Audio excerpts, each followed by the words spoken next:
course, we will keep you very much in touch with Limerick and Kilkenny in the Alliance Hurling League semi-final at Super Value Porky Queeve. Pat Fenlon, what are you expecting or hoping to see? A bit similar to what Keith said. The shape of the team looks like it's going to be that three at the back again, two wing backs, small bone maybe in beside Cullen, and it gives us then Benye, Ferguson and Smodix as maybe them in them attacking roles. So you'd like to see a bit more. I'd like to see us get the ball up a little bit quicker to our forward players. I think that's where we've struggled a little bit. I've said it before, we've struggled to play through the towards. If we can get our attacking players on the ball, we've got pace up there, we've got a goal scorer in Ferguson. I want to see us play our way up the pitch at times. Well, it's a very cold, blustery evening at the Aviva Stadium. They were expecting a crowd of around about 38,000, so it looks a little shy at that at the moment, as the referee, who is from Norway, Rohit Sagi, waits to get the signal to blow the whistle to get this match underway. The Republic of Ireland taking on Belgium this week. Lee Carsey, who was believed to be the FEI's preferred candidate for the managerial post, confirmed that he wasn't going to be Ireland's next boss. And so we wait on a new manager to be appointed as Wout Faes of Leicester City sends it forward. Belgium perhaps not at their strongest, with the likes of Romelu Lukaku absent this evening, although he is listed on the bench. Well, all the indications are that he won't play, but he may play against England in Belgium's next friendly. That's at Wembley on Tuesday night. And obviously no Kevin De Bruyne as well. I would imagine, Keith, a lot of the crowd that bought tickets for this one were hoping to see the likes of Lukaku and Kevin De Bruyne. Yeah, obviously De Bruyne is a world-class talent. I'm sure Pep Guardiola will be thinking he wants to keep him in his back pocket for the Premiership title race. But there's some outstanding talent out there. Leandro Trossard, big fan of his. Openda as well, great player. Bakayoko can get you on the edge of your seat. So although they're missing probably their main two players with Lukaku and De Bruyne, still very, very dangerous, this Belgian team. Well, good work by Timmy Castagna down Belgium's right-hand side. Belgium wearing a wine-coloured jersey with black shorts and wine socks, as it's sent all the way back to the goalkeeper, Matt Sells of Nottingham Forest, who well, he only joined Nottingham Forest just a few weeks ago and has displaced Matt Turner as the number one goalkeeper at Nottingham Forest, having made that move from Strasbourg to Forest. And the likes of Jeremy Doku also on the bench this evening for Belgium, and it's Ireland with possession, with Nathan Collins deep inside his own half, takes a touch or two. Ireland operating with those three centre-backs. Omar Bamidele back in the starting 11, all the way back to Kevin Keller, and Keller is closed down by Openza. Here's Robbie Brady. Great to see Robbie Brady back in a green jersey once again. His last appearance for the Republic of Ireland was back in November of 2022 against Norway. And the ball goes out of play, but it'll be an Irish set piece inside their own half. Any early observations, Pat, on the Irish setup? Just looking at the team, obviously in Trossard, Seamus Coleman's going to have his hands full on that side of the pitch, as Trossard's really quick, so I don't see Seamus being as advanced maybe on that side of the pitch. A little bit more maybe advanced with Robbie Brady on the left hand side of the pitch, although Bakayoko can give him a problem there as well, so going to be important. I think we'll end up in a 5 a lot of the time in defending, but like I said, they've got real talent at the top end of the pitch and pace, which you've got to be careful of. Ball sent long, but Omar Bamidele will leave it for his goalkeeper Kevin Keller just to run through the Irish 11 as it appears on the team sheet. Kevin Keller, Seamus Coleman, Darragh O'Shea, Omar Bamidele, Josh Cullen, Will Smallbone, Evan Ferguson, Robbie Brady, Sammy Smodix. Big day for him, making his international debut. Chidozie Ogbene and Nathan Collins, as the ball is played out to Robbie Brady on this near side. Ireland's left-hand side plays it forward. Wout Faes battling to win it back, but good work by Evan Ferguson getting involved, and now it's slipped through. Opportunity for Ogbene inside the area. Ogbene into the side netting. Well, I think Keith Tracy, you were suggesting the flag may have gone up eventually. Yeah, the flag goes up, but Chidozie Ogbene doesn't know that, and as he breaks into the 18-yard box, Seamus Coleman busts a gut for the ball just to be played across the 6-yard box.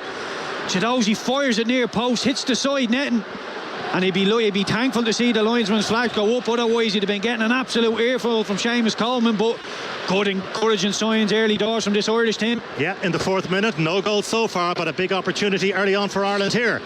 Yeah, certainly is the case. Back to the lads in just a couple of moments, heading towards half-time in the first of the Alliance Hurling League semi-finals. Kilkenny against Limerick at Super Value Porky Queeve. Back to Shane and Porrick. We're about to go into stoppage time here at the end of the first half. It's Kilkenny 3 goals and 6 points. Limerick 1 goal and 5 points. Limerick's scores have dried up and Kilkenny have certainly hit them for scores. TJ Reid got a brilliantly taken goal 29 minutes in, and then Killian Buckley soon after slotted over a point for the Cats. They're having to sub off David Blanchfield here. There's just going to be 1 minute of stoppage time, and Aaron Gallan is lining up a free for Limerick outside the 20-metre line, which will give them a clear deficit of 6 points in this game. It's a temporary change. It's Richie Reid coming on while they sort out Blanchfield. And now Aaron Gallan with a free, over it goes, so that's 3-6 to 1-6. Yeah, you know, it's just the nature of the breeze and the temperature here as well and everything. Gallan, not like him, he's missed 3 frees in the first half. But just go back to Kilkenny, 3 goals. They've actually had 3 other goal chances. They've had 6 goal chances. They've taken 3 of them. You know, I'm sure John Kiley's thinking, Dan Morrissey, Mike Casey, you know, Kyle Hayes, I'm going to need these guys back. I can't be leaking 3 goals in one half of Hurling Cup Championship. Limerick work it across the half-back line. Cathal O'Neill is onto the ball. There are some concerning clouds gathering overhead here in Páirc Uí Chaoimh, and fortunately a wet Páirc Uí Chaoimh can mean a wet commentator as well. Garrod Hegarty flighting the ball in towards Gallan, but Kilkenny are there first to the ball, and the half-time whistle sounds. So the half-time score here by the banks of the Lee in the hurling semi-final, it's Kilkenny 3 goals and 6 points, Limerick 1 goal and 6 points. Our thanks to Shane and to Pádraig there. It is into the 5th minute here at the Aviva Stadium. Just to let you know, our scheduled news at 6 o'clock will come at half time in this soccer international friendly. The Republic of Ireland against Belgium just crossed into the 6 minutes. Let's rejoin Adrian. And it's a very sprightly start to the match from the Republic of Ireland. Josh Cullen has possession just inside the Irish half. Here's Smallbone off to Omabambatele. Nathan Collins available, but he directs it all the way back to Caoimhín Kelleher, who takes a touch and is closed down very smartly by Lois Openza. So he has to be careful because Openda was really galloping in with a real head of steam. Belgium managed by Domenico Tedesco. It's his 11th game in charge, unbeaten so far, 8 wins and 2 draws. But Ireland certainly giving Belgium, Pat, plenty to think about early on here. They have. The forward players have linked really well. Ferguson's been really heavily involved in the game, coming short, looking to bring one of the centre halves in tight room, and he's held the ball up well, knocked it back in, and Beignet in behind gives us that threat that we spoke about previously. But we have started the game really well. We've just seen a couple of times back to Kelleher, and they're willing to go and press him early, so you've got to be very, very bright and clever with the ball at his feet. Yeah, and it's a big evening, isn't it, for Sammy Smodic, Keith Tracy, because we were all talking about getting him capped, and here he is wearing the number 15 jersey, wearing the green jersey of Ireland this evening. Yeah, really excited to see Sammy Smodic in an Ireland jersey. Obviously he was flirting for a long time with Hungary, but that seems to have died down. But he's out on the pitch now. 21 goals in the championship in a struggling Blackburn team. Done really, really well for them. I'm sure there might be some Premier League suitors just having a look at him and seeing how he fares today. Yeah, he's been bagging in the goals, as you say, for Blackburn Rovers, on top of the 21 goals in the Championship, 6 in the FA Cup as well. Trossard has it for Belgium, but he's been fouled by Chidozie Ogbene, and he went down, and the free kick has been awarded. John O'Shea watching on, and it's a very special evening, Pat, isn't it, for John O'Shea? I know he's only in as an interim manager, but a great servant as a player for the Republic of Ireland, and a great opportunity for him taking charge of the Republic of Ireland. Absolutely. When you think his career, you know, his club career and his international career, what he did for Ireland as a player is fantastic, and for anybody to manage that country, I'm sure he's immensely proud. Big evening for him, like you say. Evan Ferguson back deep inside his own half, a willing worker to try and win the ball back for the Republic of Ireland, and he did so on that occasion, but Belgium have it back. It's their debutant Coney de Winter of Genoa off to Wout Faes as they try to build down that left hand side, and Belgium with plenty of bodies in advanced positions now as they try to prize an opening. Castagne for Bakayoko of PSV Eindhoven, and Castagne of Fulham to Coney de Winter, playing alongside Wout Faes in the centre of the Belgium defence this evening. John O'Shea with 118 international caps for the Republic of Ireland, 3rd on the all-time list of appearances. What a super player, as Robbie Brady, what a servant he's been for the Republic down through the years, winning his 61st international cap. And one of those who perhaps thought, well, his better days were behind him, but here he is, back in a green jersey for the Republic of Ireland, as Belgium try to build from just inside their own half once again, with Coney de Winter to Castagne, closed down by Smodic, and they give it away, Belgium. And now it's Evan Ferguson inside the centre circle. Vermeeren trying to win it back. Smallbone lays it off now. Josh Cullen getting involved now. Smodic will spray it wide to Ireland's right hand side, and Omabambatele has possession, and Belgium just dropping off, allowing Ireland to have possession of the ball. We're in the 9th minute, early stages of this one at the Aviva Stadium, and it's goalless between the Republic of Ireland and Belgium. Robbie Brady receives on Ireland's left-hand side and rolls it back short to Darragh O'Shea. And Darragh O'Shea of Burnley. Back to Nathan Collins, and Nathan Collins rolls it short to Oman Bambadele, and Oman Bambadele back to Nathan Collins, closed down by Openda, who's very, very pacey. And now Caoimhín Kelleher again taking a touch, and he managed to give Lois Openda the slip there, but I think I heard a big intake of breath there from Keith Tracy. Yeah, just had me hard in my mouth there for a second with Caoimhín. Does really well, but you can see that Openda is waiting for the tempo just to drop in the Irish pass, and all of a sudden he's going straight in for the press. So just need to keep an eye on him, because he's really, really quick, and he will just burst out and try and nick the ball, so have to just stay sharp. Oman Bambadele back to Caoimhín Kelleher. That was the big call, of course. Would it be Gavin Bazunu or Caoimhín Kelleher in goal for the Republic of Ireland? But he's been in terrific form, Pat, so I guess, and obviously we've got the match on Tuesday, it could be that come Switzerland time, Gavin Bazunu will get a run about Caoimhín Kelleher in terrific form for Liverpool following the injury to Alisson Becker. He's been fantastic, like you say, since he's come in for Becker. But even when he came in previously, he did really well in the games. This is the longest run he's had in the team, and it'll be interesting to see when he comes back, because he's straight back in. You imagine he will, but Kelleher's done really well. One thing we're fortunate, we've got good goalkeepers in the international setup at the moment. It's interesting to watch the way two teams are set up, both playing with a back three, not a lot of space in that midfield, very, very compact, a lot of players in there. Deman has possession and he sends it forward now. Trossard on Belgium's left-hand side. He twists and turns. He gives Benny the slip, and the darting header is wide off the target from Yuri Tillemans, the skipper of Belgium. A darting header. You could see what he was trying to do, but he couldn't quite guide it goalwards, and it rolled harmlessly wide in the end. Yeah, should do a lot better there. Trossard does really well on just out on the left wing, gets the dancing shoes on, goes to the right foot, brings it back to the left foot, just puts it in the edge of the 6-yard box. There's Tielemans all alone, doesn't quite catch it. If he catches it like he should hit the back of the net, just glances off his forehead, but Ireland lucky there not to go one behind. Oman Bambadele has possession inside his own penalty area, sends it forward to Ogbene, who does well to retain possession, sends it back to Oman Bambadele, and now Caoimhín Kelleher takes a touch again. He's closed down by Openda, but he executes the clearance up towards halfway, without face with a cushioned header. And now it's Varance who sprays it wide to Belgium's right-hand side to Castagna, and Varance has possession once again. It's a relatively inexperienced midfield for Belgium this evening, with Varance on 5 caps now.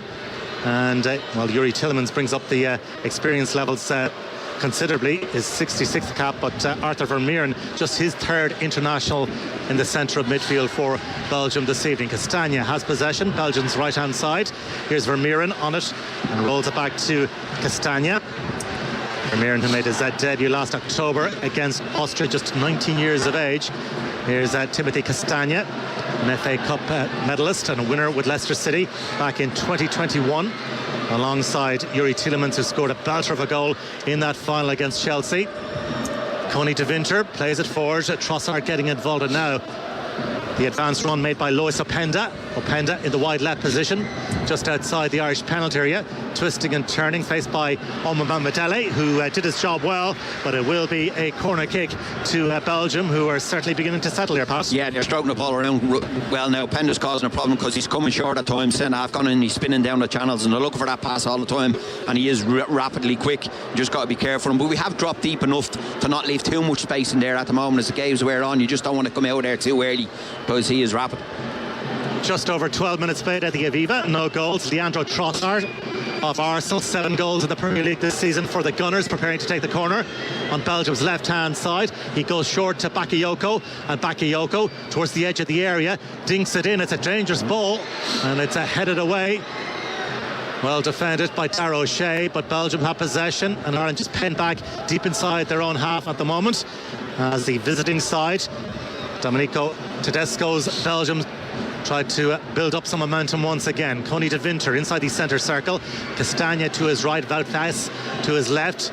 Off to the left-hand side to Trossard. Deman is in the outside left position at the moment, as Trossard moves into a central position, being hustled and harried there by Chidozie Ogbene. Wout Faes just about 10 metres inside the Irish half. And now Yuri Tillemans sends it on to Oliver Deman. And Deman is winning just his 3rd international cap. Deman at left wing back for Belgium this evening. Plays his football in the Bundesliga with Werder Bremen. Here's Coney De Winter. De Winter under pressure from the hard-working Evan Ferguson. And Ireland doing really well to win the ball back at the expense of Varane. And now Smallbone with a short pass to Robbie Brady, sends it down the line to Smodic, and Vermeeren tries to win it back, but a heavy touch from him means a throw into the Republic of Ireland just inside the Belgian half. Yeah, that press is brilliant from Ireland. You can see Belgium are having the lion's share of the ball, but they're going from left to right. Ireland aren't panicking, they're just shifting from left to right, and as soon as they see a chance to go, this time Smodic sets off the press, Robbie Brady backs them up, they force Belgium into mistake and win the ball back. Really, really good pressing, but to demand this for 90 minutes is a big, big ask.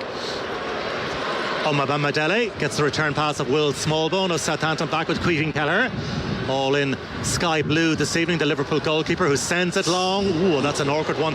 A very awkward foul because Coney De Winter was climbing high over Evan Ferguson, and I suspect Patty may have landed very, very awkwardly there. Yeah, it's one of them ones where Evan Ferguson's planted himself and he's looking to come up over him, but he's actually got his legs right up over onto his back, just watching, and he's flipped. His two knees are on his shoulders, and Evan Ferguson's shoulders just flipped right over and crashed onto the turf. And he's lucky boy because he gets his hands just down in time that he doesn't land on his head, so he's up off the ground. Thankfully he's okay, he should be alright, a little bit sore. Well, of course, we will keep you in touch with all the sport ongoing. Limerick and Kilkenny half-time at Super Value Porky Queeve, with Kilkenny leading by 3-6 to 1-6. And a little earlier in the Guinness Women's Six Nations, Ireland beaten by France in Le Mans by 38 points to 17. And in the URC, Ulster going down to the Sharks by 22 points to 12. Here's Varane off to Wout-Face as Belgium start to build once again down that left-hand side. Trossard in the wide left position at the moment, and certainly De Man has pushed very far forward for Belgium. Here's Openda on the turn, and he's immediately shut down by a very strong and firm challenge from Darragh O'Shea. And Openda, meanwhile, is down on the deck here, so that'll be another hold up in play. And John Cullen has just come across to this near side to get some instructions, but overall, your impressions so far, Pat? Yeah, it's been good. The shape has been good. You're just looking, we've seen when Will Smallbone's been in the team previously, he's been much more advanced, maybe in that inside right position. This time he's just planted himself beside Cullen. The shape is good in there because Yuri Tielemans is the one trying to find little pockets of space in around, and we've seen that before when Cullen gets attracted out there. The gap is too big, but Smallbone's been disciplined at the moment. He hasn't come out there too much, protecting that little area in front for three centre halves. Shape has been good. We've pressed it when we've had to press it, because with Belgium, if you go at the wrong times, they've got quality to pick you off, and they've got real pace. De Man sending it back to his goalkeeper, and he almost sold him short there because Evan Ferguson was nipping in to try and win possession back, but in the end it results in a goal kick to Belgium. But certainly Ireland have been well up for the contest so far. We're in the 17th minute, no goals so far. Republic of Ireland 0, Belgium 0. And it's almost 2 years to the day since the last meeting between the Republic of Ireland and Belgium, and that was also here at the Aviva Stadium. Pretty entertaining game in terms of goals. 2-2 it finished on that occasion, March 26th, 2022. It's the Batshuayi who's on the bench, gave Belgium the lead in the game. Chidozie Agbene with the equaliser for the Republic. Hans van Aken put the visiting side back in front, and Alan Brown levelled for the Republic with less than 5 minutes remaining, as Belgium sent it long. Ball bouncing awkwardly in front of Omabamidele, but he dealt with it. De Man sends it back to Wout-Face, and Wout-Face just shy of halfway, rolls it short now to Varane in a stationary position, strokes it out to the left hand side to Leandro Trossard, and Trossard with the early ball looking for the run of Openda inside the area, difficult angle, and watched all the way by the very vigilant Nathan Collins. And it will be a corner kick. Openda, so much pace, Keith. Yeah, it's an excellent ball from Trossard. He's on the halfway line, just plays it down the channel of Omabamidele. Collins has to come across and snuff out the danger, but Openda is so quick. He just 2 yards towards the ball, sucks Omabamidele in, then he spins in behind. Really quick, has to be looked after, Openda. So Belgium playing with a pretty strong breeze in the first half. Have this corner kick, which is flat towards the near post. Seamus Coleman with a defensive header away, only as far as Vermeeren. who rolls it back towards halfway. Castagna goes square now for Yuri Tielemans. A lot of space in front of the Aston Villa man, but he sends it out to the left-hand side. Trossard involved once again, and his attempt across is blocked down by Seamus Coleman. Good work by the Irish skipper, but here's Bakayoko now for Belgium on the angle of the penalty area. Trossard available in the central position. Will Smallbone does well to win it back temporarily for Ireland, but the Belgians have it once again. Castagna floating it out to the right hand side. Seamus Coleman meets it with a firm Donegal header away and out of play. Throw in for Belgium, taken quickly by Yuri Tielemans. And Belgium pressing forward once again. Wout Faes, who played against the Republic of Ireland at under 19 level back in 2017 and conceded the only goal of the game, an own goal. An Irish under-19 side that included Keevin Kelleher and a certain Mr. Declan Rice at the time, as Darragh O'Shea tidies up for Ireland up towards halfway. Connie de Winter does well to nurse the ball into the path of Castagna and all the way back to Matt Sells. And Sells, who is winning just his 7th international cap. Of course, no Thibaut Courtois in the Belgium squad for this double assignment against the Republic of Ireland here at the Aviva Stadium this evening, and also, of course, against England on Tuesday. And he's having something of a rift at the moment with the manager, but he's also been ruled out, the Real Madrid goalkeeper, through injury. Ireland have possession halfway inside the Belgium half, with Brady goes short now to Smallbone, and Smallbone back to Nathan Collins. First time on for Omama Madele. Coleman available, so too is Chidozie Ogbene. Ireland's right hand side, about 15 metres inside the Belgium half, and Ireland happy, Keith, to just retain possession at the moment. Yeah, just there was a little bit of pressure building from the Belgian. That's a good ball into Smodic coming in off the line. And here he goes, Smodic trying to slip it through, looking for Evan Ferguson, but Wout Faes very strong. Yeah, you can see the triggers as soon as the ball goes into Smodic. He comes in off the left wing. Robbie Brady realises he has to give us the width. He sets off on his bike, tries to play the little ball down the slide rule ball into Ferguson. I think the more we get the ball into Ferguson, I think Wout Faes has a little mistake in him. I think if we hassle him, we can get some rewards, but we need to get the ball into Ferguson's feet. Good work by Darragh O'Shea to work the ball down the line. Ireland were appealing that the ball had gone out of play, but Connie de Winter has it for the visiting side. Belgium goes short to Wout Faes, and Faes, unchallenged, heads up towards halfway and offloads now to Asta Verans of Wolfsburg, who made his debut just last year. Players had a loan spell as well at AC Milan, so high quality, the Wolfsburg midfielder. Wout Faes, who's certainly seen plenty of the ball so far, nudges it back now to Connie de Winter. And Faes on it once again. On halfway, Ireland content to allow Belgium have possession. Trossard in the wide left position, about 20 metres inside the Irish half, and now Deman in a very tight situation trying to pick out Yuri Tielemans. Ireland managed to win it back, and that's a lovely ball over the top. Benny will do his level best to keep it in play, but it just drifted out. So in the 22nd minute, still scoreless here, Pat, but Ireland well in the match. Yeah, it was good play there because we were patient and we had to press the ball. We did go and press, and what was interesting is once we won it back, we didn't look to turn and retain it, and we popped it over. They were high up. We popped it over for that threat from a Beignet. Just ran out. Maybe the wind took on the far side of the pitch, out for the throw in against him. But good play from Ireland. Very disciplined at the moment. People will be looking and thinking, you could go and press me about higher. But the shape has been really good. We're shepherding them into areas, aren't we? When we're pressing, we're shepherding them into certain areas, into the middle of the pitch, and then we're closing the door. We're not just, aimlessly running all over the pitch like Chris Packett's in the wind. It's been good, sensible pressing, and it's working quite well. Yeah, quite a breezy evening, so plenty of Chris Packets floating around. There already. There are. As Belgium go forward once again, but cut out by Nathan Collins. Seamus Coleman is there to tidy up. Bit of a heavy touch that almost afforded Belgium possession of the ball, but they have it now, the visiting side, with Trossard. Here's now Bakayoko on it, on the edge of the area. Bakayoko shaping this way and that, back to Vermeeren, and now Verans, and Verans with Deman in the wide left position. Ogbene back defending at the moment, as the visiting side try to threaten once again with Vermeeren, and Vermeeren about 30 metres out from goal, forced away from goal, sends it back to de Winter, and de Winter on his international debut lays it short to Wout Faes, and Faes back to de Winter. Belgium being forced back here by the Irish squeeze as Bakayoko goes to ground under the challenge of Josh Cullen, and that results in a free kick just inside the Irish half for Belgium. Yeah, possibly a bit unlucky there. Josh Cullen might have just got a toe on that ball. Bakayoko looked like he might have just been bursting away from the tackle. It was a good foul, to be fair, because he was away. He played a little 1-2 and he was gone. He had a stead in his feet, so Castagna just inside the Belgium half forward to Bakayoko. Robbie Brady doing so well to apply the pressure on Bakayoko. And the PSV player managed to offload to Castagna. Now it's back with Matt Sells, and Sells takes a touch or two and rolls it short to Coney De Winter. And De Winter off at Genoa. He was at Juventus. It's a very comfortable player in possession of the ball. Here's Wout Faes, who sweeps it on, looking for Daman, who was on full alert there, and he stretched and he diverted the ball into the path of Chidozie Agbene. Ireland building now with Seamus Coleman. Right hand side, Ireland attacking the Havelock Square end of the ground in the first half. Back with Oman Bambadele, and all the way back inside the centre circle to Nathan Collins.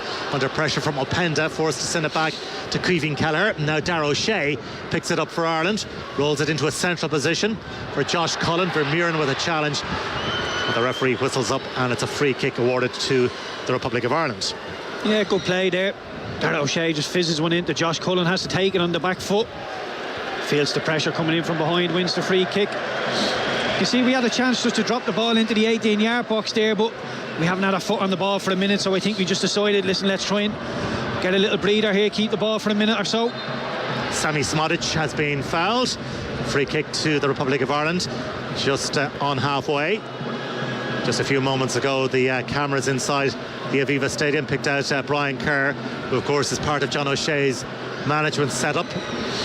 He's part of the setup as a technical advisor. What do you think, Pat, he brings to the party?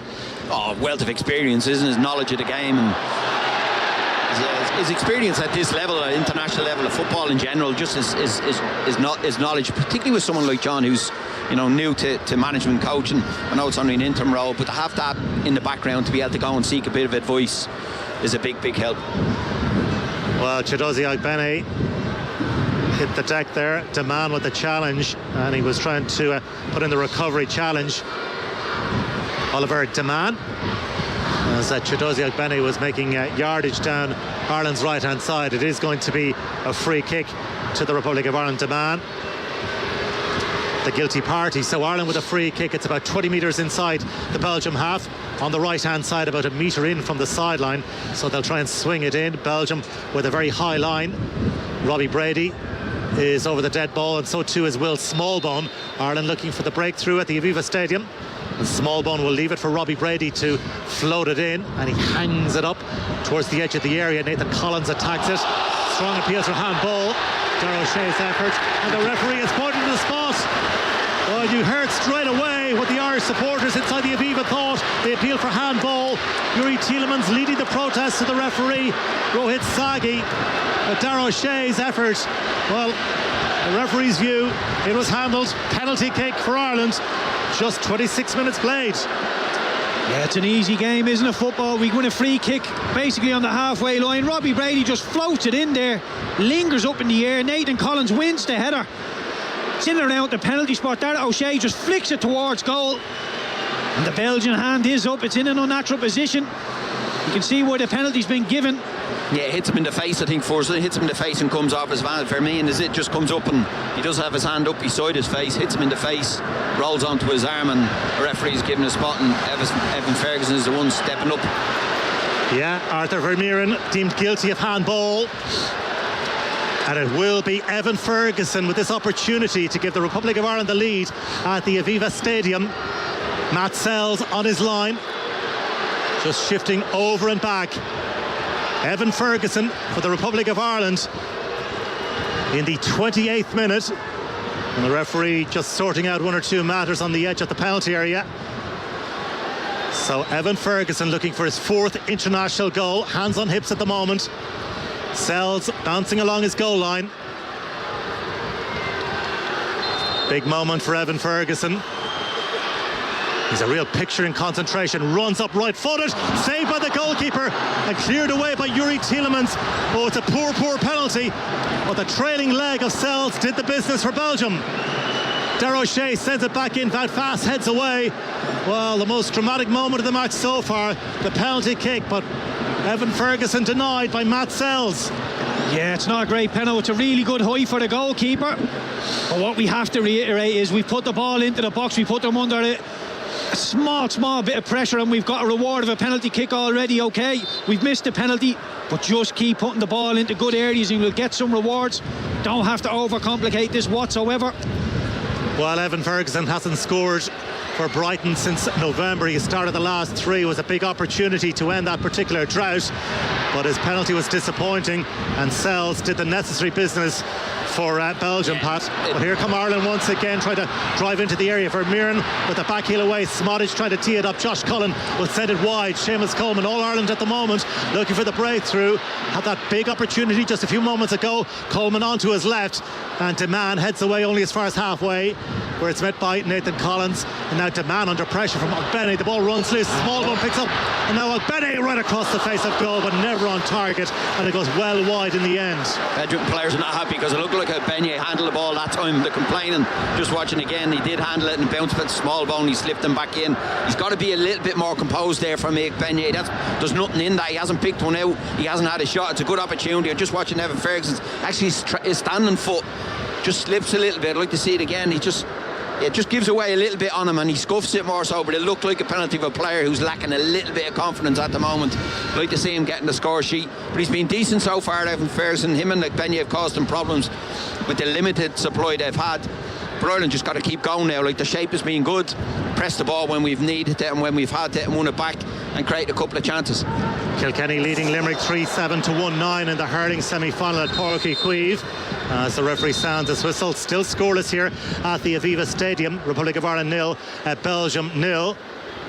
As we nudge towards the half-hour mark, referee Rohit Sagi just having a word with Sammy Smodic. Castagna sends the resulting free kick square to Connie De Winter, and De Winter, the young 21-year-old, lays it off, and now Bakayoko in pursuit, but that's a poor ball. But Ireland spurring that great opportunity to go in front here at the Aviva Stadium. Now Darragh O'Shea with a rather hurried clearance hoists the ball out of play, so throw into Belgium just inside the Irish half, taken by Castagna. Gets the return of Vermeeren, the man who was deemed to be guilty of the handball. Loose there from Varane means Ireland have possession back with Ogbene, forward by Darragh O'Shea, laid off by Josh Cullen. And now Robbie Brady will just dink it forward, inviting the run of Chidozie Ogbene, and De Winter sees it back to Matt Sells. And you've got to give the goalkeeper credit. He kept the penalty out, and that's what it's all about. And now Varane's helped on by Vermeeren up towards halfway, where it's met by Darragh O'Shea, closed down by Bakayoko. Omobamidele is there to take charge for Ireland, forward by Robbie Brady. Evan Ferguson on the turn, and still Evan Ferguson. Well, he tried to just squeeze through Varane and Castagna, and no way through in the end, and Belgium had possession back well inside their own half. Varane sending it forward now to Bakayoko, under real pressure there from Darragh O'Shea, and does really well in a tight situation. Bakayoko, not sure how he came away with it. Tielemans feeds it wide now to Deman. Face available, but instead it's Yuri Tielemans through the middle, about 15 metres inside the Irish half, and now Vermeeren on the stretch. Smodic getting goal side as well initially to get a touch to it. Bakayoko trying to clip it through for the clever run of Yuri Tielemans, but Belgium retaining possession now. Well, they had that big scare with the penalty. Nathan Collins now just trying to marshal his defence in front of him as Wout Faes advances halfway inside the Irish half. Central position, rolled it short now to Bakayoko, works it onto his left. Bakayoko with the shot, and well over the top. Yeah, Bakayoko floating in off that right wing. He always wants to hit it. Tielemans just floating in off the back of Josh Cullen as well. Holes just starting to appear. I think John O'Shea will be happy the opening half an hour or so, giving up very few chances, haven't messed around with the ball. And as we say, we've had a couple of penalty chance. Benny done well going in behind as well. We are competitive. Kelleher with the restart, straight to Connie De Winter, and now Nathan Collins for Ireland. And we had the option to get the ball under control, but instead sent it forward. Here's Omobamidele, and now Seamus Coleman, faced by Trossard, sends it back to Omobamidele, and Josh Cullen did really well in a tight situation to free the ball out to Ireland's right hand side to Seamus Coleman. Just managed to trickle the ball down the line towards Ogbene, but Belgium very snappily win possession back. And Trossard just inside his own half to Connie De Winter. Castagna available to his right hand side, and Belgium, well, they've just regained their footing after coughing up that penalty kick, which was spurned by the Republic of Ireland. Evan Ferguson's attempt saved by Matt Sells. It was a rather scuffed penalty, but Sells did what was required for Belgium. Here's Bakayoko off in pursuit, well won by Darragh O'Shea. Ball just about stayed in play, sent forward but only as far as Connie de Winter. Now Varane, last touch came off Josh Cullen, and it'll be a throw in to Belgium just inside the Irish half. Yeah, you can see when Darragh O'Shea does really well, Bakayoko's trying to run off the back of him, but he reads it, picks up the ball. Evan Ferguson tries to run in behind and give us that little bit of penetration. Darragh O'Shea plays it into feet, just not on the same wavelength there. Openda just inside the Irish half, Lois Openda, and in the end Belgium sent it all the way back to their goalkeeper Matt Sells. So just over 11 minutes to go to half time, Damien. Still stalemate. Thanks. Yeah, thank you very much for now to lads. We'll be back in just a moment. Seamus Powers on course for his third round at the Valspar Championship. Level par for the round with 4 holes played, 5 under for the tournament. Currently in a tie for 9th place. The lead there is at 7 under. Early stages of the second half down in Cork. The first of the Allianz Hurling League semi-finals. Kilkenny against Limerick. Much to update in the opening 10 minutes or so of the second half as we rejoin Shane McGrath and Pádraig Lodge. Yes, Kilkenny's lead is now down to 4 points. It's Kilkenny 3 goals and 9 points. Limerick 1 goal and 11 points. But Kilkenny are a man down here. They had a player sent off just 3 minutes after the second half began. A second yellow card shown to forward Owen Cody meant his evening was over. TJ Reid has been doing the scoring for Kilkenny in the second half, while Garrod Hegarty, Peter Casey and David Reedy and Donnacha O'Dowling have been on target for the All-Ireland champions. Yeah, 3 points Kilkenny, 3 frees, and TJ's after winning the free there. James Owen saying the Limerick boys just swarmed in around TJ. Limerick have got 5 points second half, all from play. They're moving the ball well, but Kilkenny are keeping the fight to them, without Owen Cody. He got sent off around minute 36. It was 1-7 to 3-6 at the time. So Kilkenny again, they're using the ball well. They're not just lumping it in on top of the sweeper, and this is a chance for TJ to push it out to, it would be, taking back to a 5-point lead again, Pádraig. The sunshine is out here in Cork. The wind has died down a little bit. So at 48 minutes gone in the Allianz Hurling League semi-final, it's Kilkenny 3 goals and 9 points. Limerick 1 goal and 11 points. Thank you very much, lads. Just a reminder again, the 6 o'clock news will be at half time in this Soccer International. 36 minutes play between the Republic of Ireland and Belgium as we rejoin Pat Keaton. Adrian. Well, here come Belgium now with Yuri Tielemans slipping it through for Openda on the edge of the area. Lois Openda trying to tee it up for himself, but rather caught in two minds, and eventually the ball just drifted away. Ireland have possession now with Robbie Brady halfway inside his own half. Ireland's left hand side rolls it back now for Darragh O'Shea, who clears up towards halfway looking for Evan Ferguson, watched all the way by Connie de Winter. In the end the ball goes out of play and the last touch came off Evan Ferguson, so it will be a throw in to Timothy Castagna of Fulham, right on halfway, and he goes short to Varane, under pressure now from Sami Smodic, and Castagna sends it down the line. Josh Cullen hits the deck and a free kick results for the Republic of Ireland. 36 minutes played, still scoreless. Republic of Ireland 0, Belgium 0. Yeah, been impressed with both players in midfield, Smallbone and Cullen. They've been disciplined there. It's the first time there we've just seen a little point where Cullen's got drifted out. We've seen in previous games before where he's got drifted beyond that 18-yard box as a centre midfielder, and particularly as the Holland when he shouldn't find himself in them wider areas. First time they got split a little bit, and Tielemans is clever enough to be in behind him. His pass to Openda wasn't brilliant in the end, but they've been really disciplined in there. They've only jumped when they've been really sure about how to press the ball and when to press the ball. Yeah, we started as a 3-4-3, Pat, with Smodic and Ogbeni and Ferguson up front, but just when the Belgians start to get their foot on the ball, it's so easy to drop into a 5-4-1 because you feel like we have lots of numbers back here. We're defensively sound.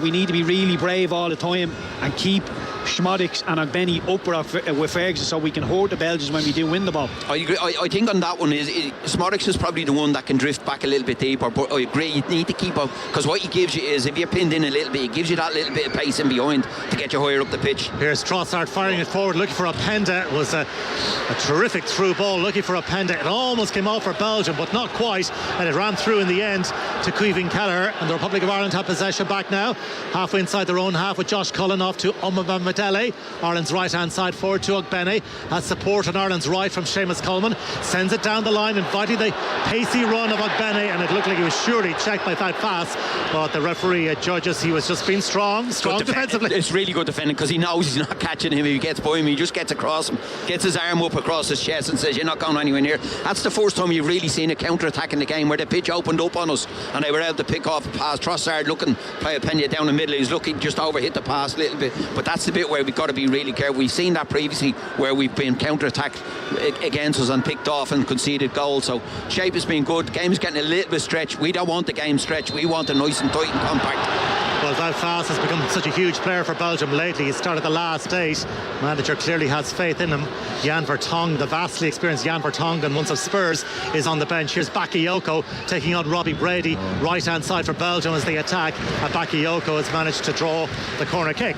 Yeah, it was good. Robbie Brady doesn't dive in, just stays up. Bakayoko, full of tricks. Darragh O'Shea realises that comes out. They double up on him. He managed to get it behind for the corner kick. But these are big moments in the game. We've been really competitive. The last thing we want to do is concede from a set piece coming into half time. And it's Bakayoko who has 6 goals in the Eredivisie for PSV Eindhoven so far this season to take the corner. Trossard is available if he decides to go short. He sends it long and deep and way too deep, and the breeze carries it behind in the end for a Republic of Ireland goal kick. Yeah, it looks like it's kicking up as well. That one ball's just taken away right to the back post, and you see it when it lands even on the bounce, it's blown behind the goal for a kick out. But like I said, the game has been a brilliant game to watch, but tactically, if you're watching, our shape has been really good. Like I said, it's the first time probably in the game we've seen a lot of our players running back towards our own goal, where the shape has been good behind the ball when Belgium have been in possession. And I know, Keith, that people talk about the rankings and they often raise their eyebrows. Belgium ranked 4th in the world, we're currently 62nd, but it's when you watch this game, it's hard to see that kind of a gap between these two sides so far, at least. Yeah, look, I don't want to be disrespectful, but you could probably call this a Belgian B team, to be honest with you. They're missing probably 3 of their best players, with Courtois as well not being in the team, but we are being competitive, and the first thing we have to do, Adrian, is make the Aviva a hard place to come. And this Belgium team is packed full of talent, but it hasn't really shown just yet, and that's what we need to do. Well, Ireland have got themselves a corner kick courtesy of Coney de Winter's rather slashed attempted clearance, but the pressure was applied by Evan Ferguson, so it's an Ireland corner on the left hand side. That means that Will Smallbone will fancy this, Ireland's left, so he'll try and bend it in. It is quite a blustery evening at the Aviva Stadium, and Smallbone runs up, and a dangerous ball in, well defended by the Belgians, who tidied up, nobody really attacking the ball. Less than 5 minutes to go to half time, and it's still scoreless between the Republic of Ireland and Belgium. Yeah, it was a brilliant ball in from Smallbone, like I say, bent it in with the wind behind him on his right foot into that 6-yard box, with no takers for Ireland.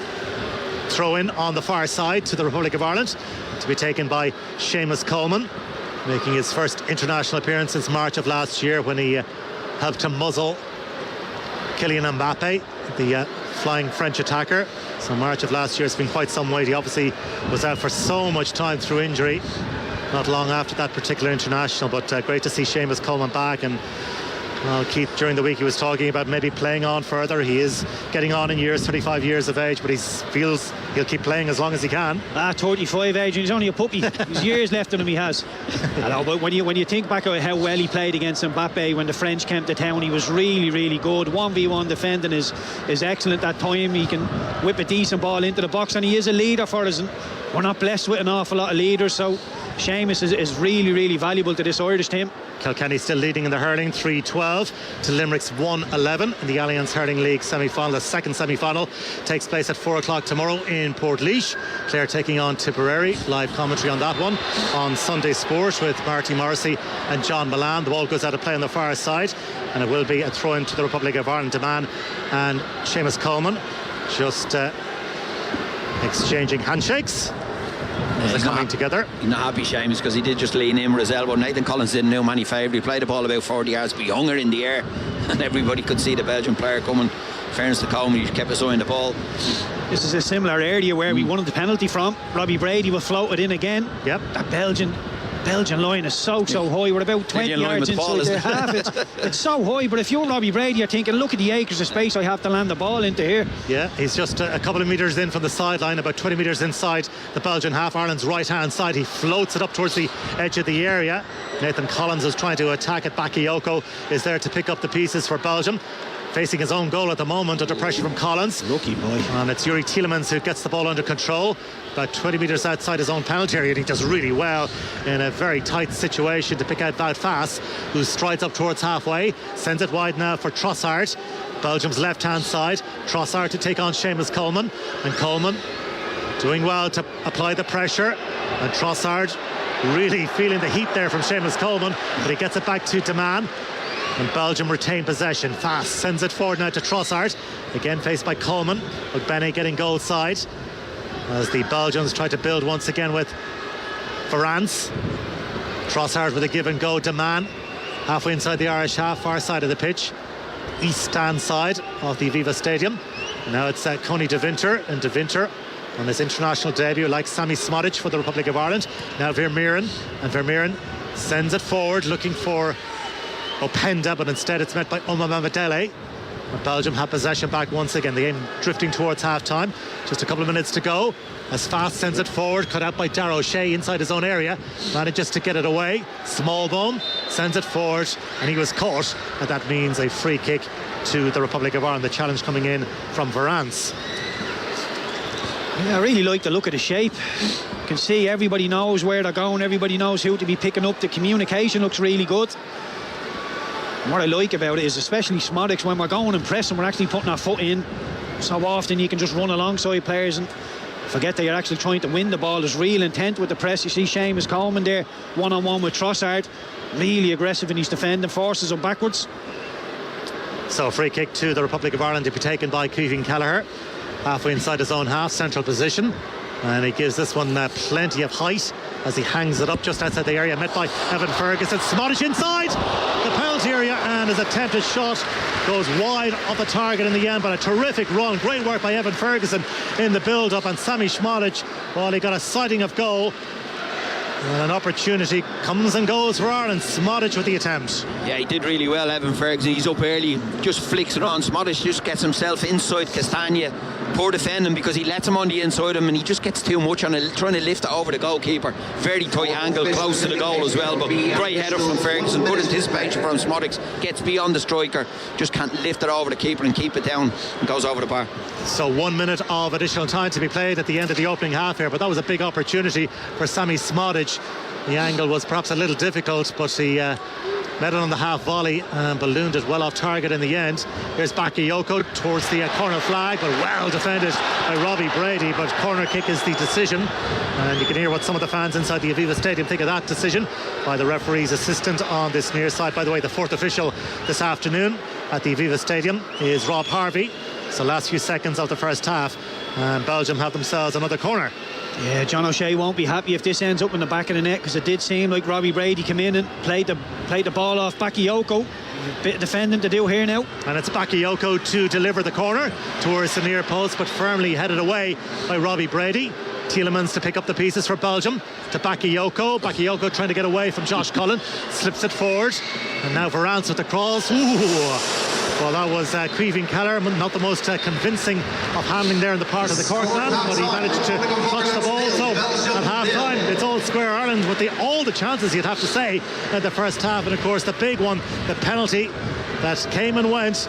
Evan Ferguson denied from the penalty spot by Matt Sells, the Nottingham Forest goalkeeper. Sammy Smodic also with a big chance. Ogbene has also looked lively. He had a sighting a goal, but at the interval it's scoreless. It's Republic of Ireland 0, Belgium 0.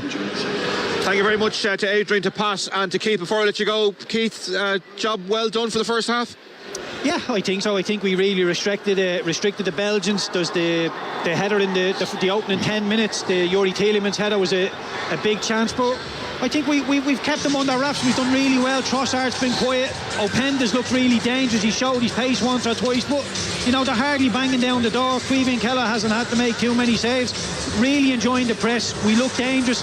And our two biggest chance, Damien, we put the ball into the box, we win a penalty kick, we put the ball up to Everson Ferguson, he flicks it on and Schmodek hits it over the bar. Really, really simple stuff, but effective.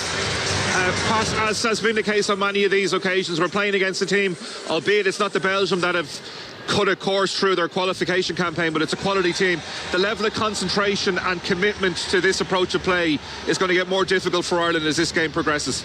Yeah, of course it does, because like you say, having to work so hard at times. But we've been comfortable. We haven't been overworked in it. They haven't been, trying to play balls. And I think the two midfielders have been really disciplined, which is really important when you're playing that type of system. If you're going to give up a bit of possession and you're trying to condense the space early on, Penny gave us a little problem when he was running in behind. We've seen to have dealt with that a little bit a couple of times. Then Tillemans is the one looking to get in behind our two midfielders, being really disciplined in performance. We've also caused them a few problems going the other's way with Smolix and Beignet playing off Ferguson. So I think John O'Shea will be very happy.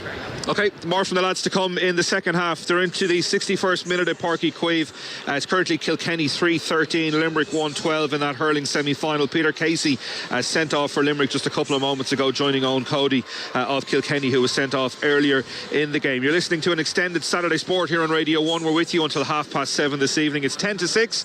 Second half coverage of the soccer. More of the concluding stages of the hurling to come. But before we do that, let's go to the newsroom. RT News read for us now. Good evening to Sharon Gagan. Good evening. A senior Ukrainian army official has said Kyiv had nothing to do with yesterday's gun attack on a concert hall near the Russian capital Moscow, in which more than 130 people have reportedly died. The Islamic State militant group has claimed responsibility for the attack and said that 4 militants were involved. Russian investigators said some people died from gunshot wounds, while others lost their lives following a fire that broke out in the complex. The Russian President Vladimir Putin has described the attack as a barbaric terrorist act, and he declared tomorrow a day of national mourning. He said 11 people were detained, including 4 suspected of carrying out the attack. Andrei Yusov, a spokesperson with Ukraine's military intelligence agency, said allegations of his country's involvement were absurd. Ukraine has clearly stated that it has nothing at all to do with this terrorist attack. And moreover, everything shows that Putin's regime was interested in these events. If we talk about the information that those who carried out this terrorist attack were supposedly moving towards the Ukrainian-Russian border, that looks absolutely absurd, because the Russian regions bordering Ukraine are today full of military and special services. The incoming leader of Fine Gael, Simon Harris, has been engaging with members of his parliamentary party on the eve of confirmation of his succeeding Leo Varadkar. It's understood that he will not be making any final decisions on Fine Gael cabinet appointments until the Dáil returns on the 9th of April. However, it's known that the Minister for Social Protection, Heather Humphreys, will become the party's deputy leader in the shake-up. The Labour leader Ivana Bacik has told delegates at the party's annual conference in Dublin that housing was the civil rights issue of the current generation. Members have been setting out the party's policies in the run-up to the local and European elections in June. Fiachra O'Ciona reports. In an early contribution to Labour's annual conference this weekend, party leader Ivana Bacik focused her attention on the housing crisis, criticising government for what she says was its shameful record. Deputy Bacik said Ireland's homelessness, rental and housing markets difficulties must be addressed. The Labour leader said more than 4,000 children are currently homeless and said the crisis is a civil rights issue of our generation. Housing has been at the forefront of Labour's annual conference at the Helix Centre in DCU this weekend, with climate action, transport and immigration rights also prioritised. Deputy Bacik is likely to address the issues during her keynote speech tonight, which will be carried on RTE1 and the RTE News channel at 6:30 this evening. Thousands of people took to the streets of Dublin city centre this afternoon to call for an immediate ceasefire in Gaza and the expulsion of the Israeli ambassador to Ireland. Representatives of political parties, trade unions and civil society groups were among those who supported the national demonstration for Palestine. And that's all from the newsroom for now. Saturday Sport on RTE Radio 1. Travelling to Britain? Go with Irish Ferries. Swap packing teeny tiny toiletries for all you can take in the car. Choose to cruise or speed across. You'll be speaking our language in no time. Happy Crambootin'. For a more seasy-going way to travel, choose Irish Ferries. Get on board, you'll understand. Book the sailing you want right now on irishferries.com. Irish Ferries. See travel differently. M&S has a hot cross bun for everyone this Easter. For the traditionalists, they have luxury fruited hot cross buns. For the chocoholics, there's the extremely chocolatey hot cross buns. For the cheeseheads, extremely cheesy hot cross buns. And for those who need no invitation to indulge, the new extremely caramelly hot cross buns. And they're all two for €4.50. And for those who don't like hot cross buns, try a crumpet or something? These are not just hot cross buns. These are M&S hot cross buns. Selected stores subject to availability. T's and C's apply. It's colourless, it's odorless, it's hard to detect. So carbon monoxide deserves your respect. It could kill you stone dead in just 3 minutes flat. And if you don't believe me, ask me dear Uncle Pat. Taking you. Coal, charcoal, gas, even wood, any fuel can harm. So get yourself a carbon monoxide alarm, or you might just wake up dead. RTE Radio 1. Journey Freedom Tour 2024.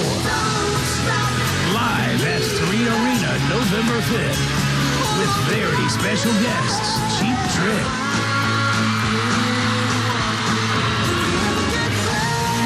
Tickets available now. Presented by Aiken Promotion. Music updates on RTE Radio 1. Tweet at Satsport RTE. Saturday Sport on RTE Radio 1.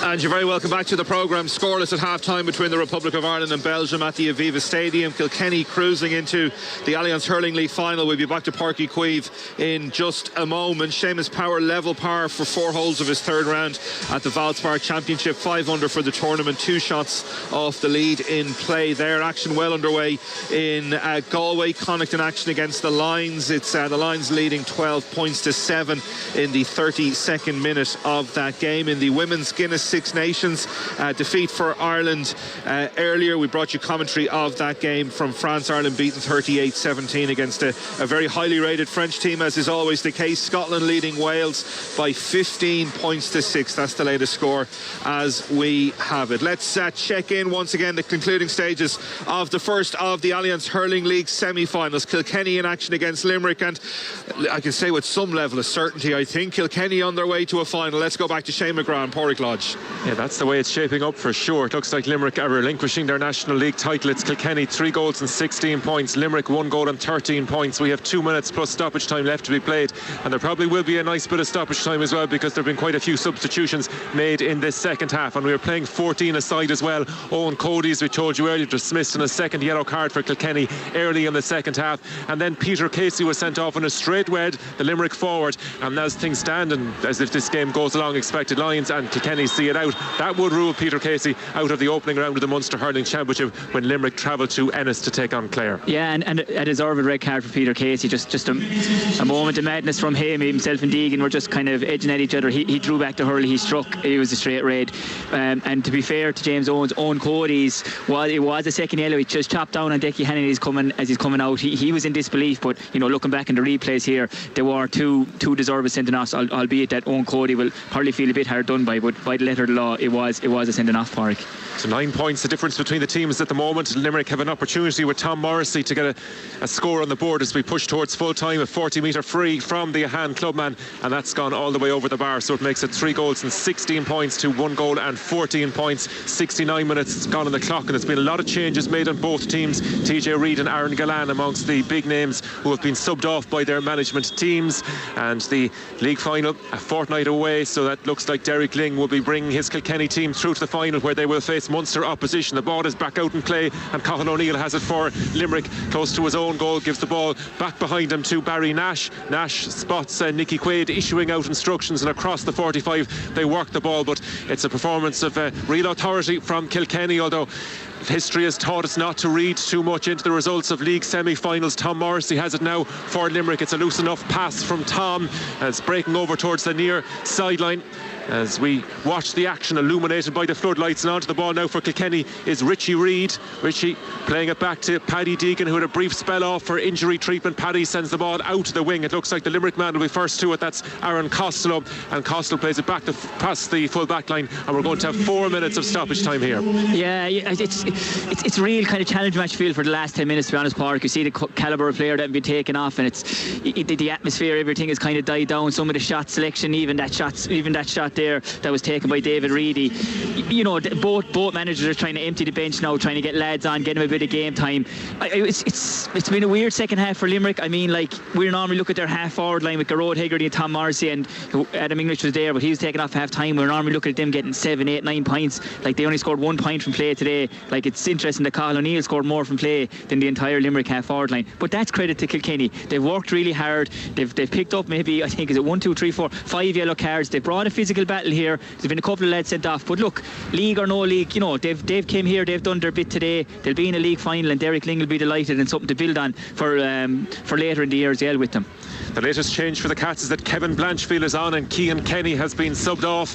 The ball right now being worked down the left wing and gathered up there by Seamus Flanagan. Seamus on a few minutes ago as a Limerick sub, when they're not making much progress in field with the ball. It's appeared from a long way out that Limerick are just content with their lot this evening to just draw a line under their league campaign and get set for their championship campaign, where they'll be going for the 5 in a row. Yeah, look, you know, I mean, it's very hard to step away from the chat of the 5 in a row. I think they're a kind of a group that they're mature enough to deal with that as well.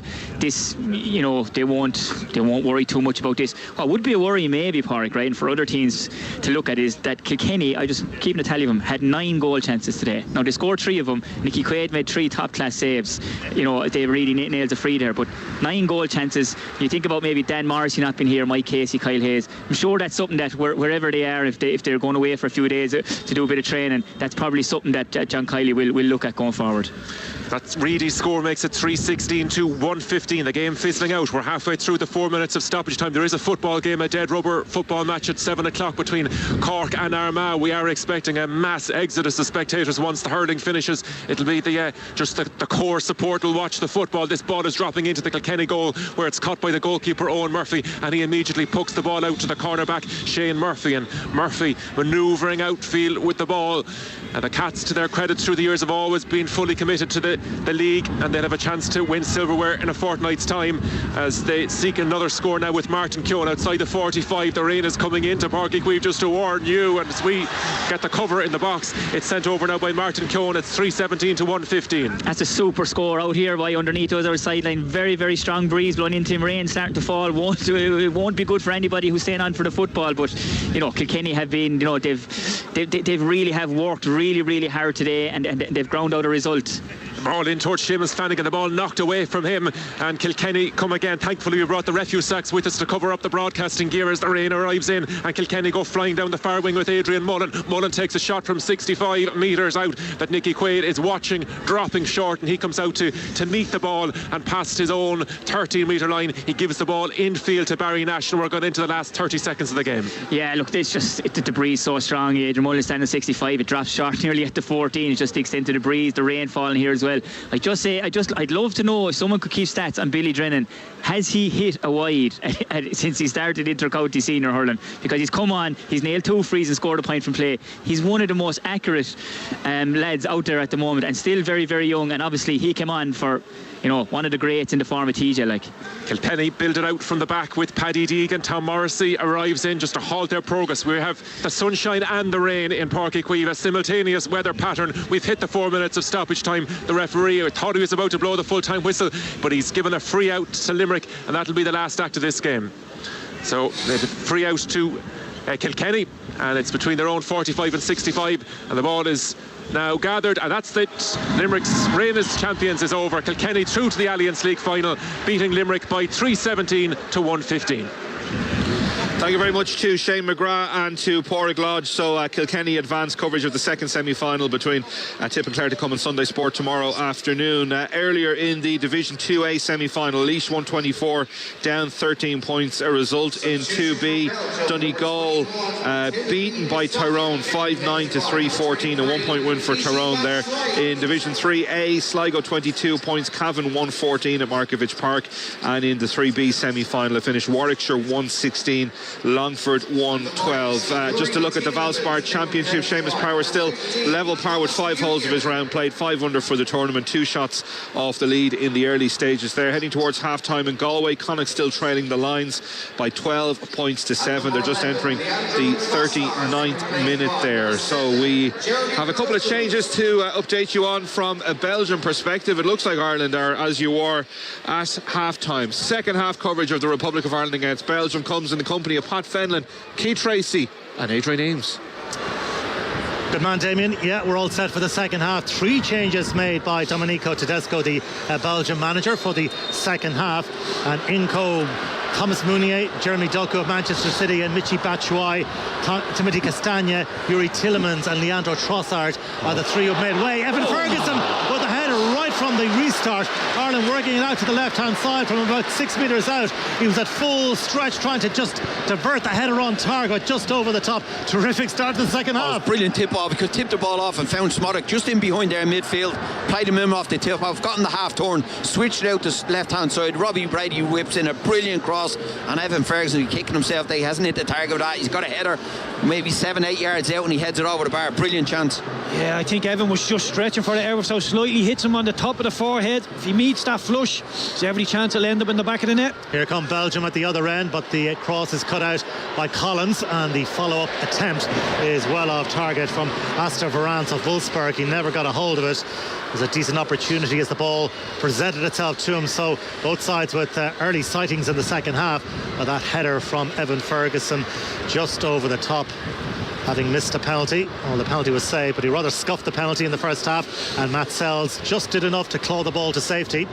But a bright start to the second half. Belgium making those 3 changes, just to confirm them once again. Thomas Meunier, who is a very talented player, of course, was at Paris Saint-Germain, won 3 Ligue 1 titles with that Paris Saint-Germain. So he's on for the second half, playing his football with Trabzonspor in Turkey these days. Jeremy Doku of Manchester City also in, and so too Michy Batshuayi, and Castagne, Tillemans and Trossard are the 3 players who've headed for the exits for Belgium. Here's Doku trying to take on Seamus Coleman. The Everton man is wise to that, but he goes over, and Doku has possession, driving inside the area under pressure from Chidozie Ogbene. Just checks his run and rolls it back to Deman. Deman back to Jeremy Doku. Doku, who cost around about 65 million when signed by Manchester City. A big player, of course, for Manchester City, having arrived from Stade Rennais in France, back with Wout Vaas, who's looked pretty impressive in the centre of defence for Belgium this evening, off to Coney de Winter. And now Meunier, who's assumed the captaincy following the departure of Yuri Tillemans, so he's got the captain's armband for the second half. Deman on Belgium's left-hand side, just inside his own half, sends a square to Wout Vaas. That breeze remains a constant here at the Aviva Stadium. Coney de Winter on halfway.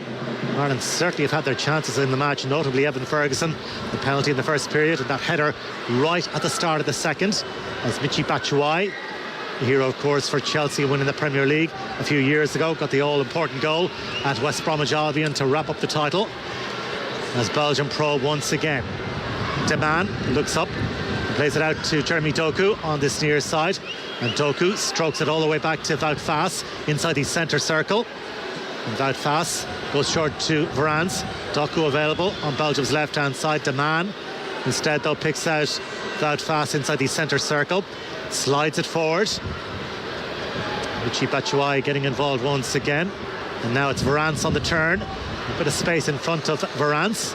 He rolls the ball out to the right-hand side to Meunier. Meunier, who brings so much experience to this Belgium team. Ireland having to defend once again. In the end, the referee has spotted an infringement for the challenge, and that will be a free kick for the challenge on Bakayoko, just outside the Irish penalty area, right-hand side. A lovely play by Bakayoko. As Robbie Brady and Dara O'Shea for company, just flicks it in between the two of them and pours through the space. It is a foul. It's a decent position now for Belgium to put a ball in. Some big boys in that box. So 4 minutes played in the second half, and an opportunity for Belgium with Bakayoko to swing in the free kick. He hangs it up. Caoimhín Keller fists it clear, but not convincingly clear, and the ball ricochets around inside the Irish penalty area. Eventually it's cleared downfield. Thomas Mounier is there, and now it's Vermeeren, who is guilty of handball, giving away that penalty in the first half. Here's Jeremy Doku, and Doku faced once again by Seamus Coleman. Varans in a central position. Openda with the layoff, looking for Michi Batshuayi. Cullen defending stoutly for Ireland. And Belgium beginning to really take a grip on the contest in the second half. Early stages, of course, but they certainly started the second period with real intent. Wout Faes inside the centre circle, lifting the ball over the top, looking for the run of Bakayoko, and the knockdown now for Openda, and Caoimhín Keller makes a save, but again it's not thoroughly convincing, Pat. No, he hasn't been convincing all night, Caoimhín Keller. We've sung his praises to start the game, but even that one earlier on, I think he can catch that ball, he punches it, and it kills the little bit of momentum that Belgium have. He punches it out, they keep possession. That one comes back in, and the shot is poor enough, and he drops it. He dropped one just before half time as well, didn't get his two hands around it, so it's been a little bit shaky. Well, he sends it long, looking for the run of Evan Ferguson, but it's gathered by Matt Sells at the other end. Sells, who, as we mentioned, is with Nottingham Forest. He also spent a couple of years at Newcastle. Here's Varans, cut out by Will Smallbone, but it breaks in favour of Belgium. Picked up by Deman and sent forward to Varans by Wout Faes. Now Deman once again with Jeremy Doku hugging this left-hand touchline, and Deman makes space away from Ogbene, sends it forward, looking for Michi Batshuayi, and it's tidied up by Dara O'Shea to Caoimhín Keller just outside his penalty area, and he sends it long, but only as far as De Winter. Josh Cullen gets away from Vermeeren and sends it back to Dara O'Shea. Smallbone back to Dara O'Shea. Neat triangle of passes from the Republic of Ireland. Now it's Robbie Brady with a bending ball, left-footed down the line, inviting the run of Evan Ferguson, but Matt Sells gets there first for Belgium. Yeah, I'm just looking at Seamus Coleman up against Jeremy Doku. That looks like it's going to be a good battle running into the second half. You had a word with him just coming out at the start of the second half, telling him don't worry, Leandro Trossard's coming off. And then Jeremy Doku of Manchester City steps on. And he's had a good first season at Manchester City, albeit not very prolific in terms of goal scoring. 2 Premier League goals, the first of which came against West Ham last autumn. It was Connie De Winter striding forward for the visiting side once again, who appeared to have asserted dominance in the game in the second half. Here's Deman, about 15 metres inside the Irish half, just checks away from Ogbene and rolls a short pass into the path of Wout Faes. Faes in a central position, 25 metres inside the Irish half, gets the return of Vermeeren. Wout Faes out to Jeremy Doku on Ireland's right hand side, Belgium's left, and Doku now to run at Seamus Coleman, trying to just knit the ball through to Openda. They're all very congested, and now Ogbene to stride forward for Ireland up towards halfway inside Belgian territory. Has to hold it up. He's just lacking support at the moment, so he'll have to go it alone. But good work by Ogbene towards the corner flag, and it looks like he was fouled by Varans, and he was. That's the view of the match officials, and it's a free kick, but really great work by Chidozie Ogbene, because he appeared to be heading into a cul-de-sac, but he got a free. Yeah, that's excellent from Chidozie. We've seen it so many times for Luton.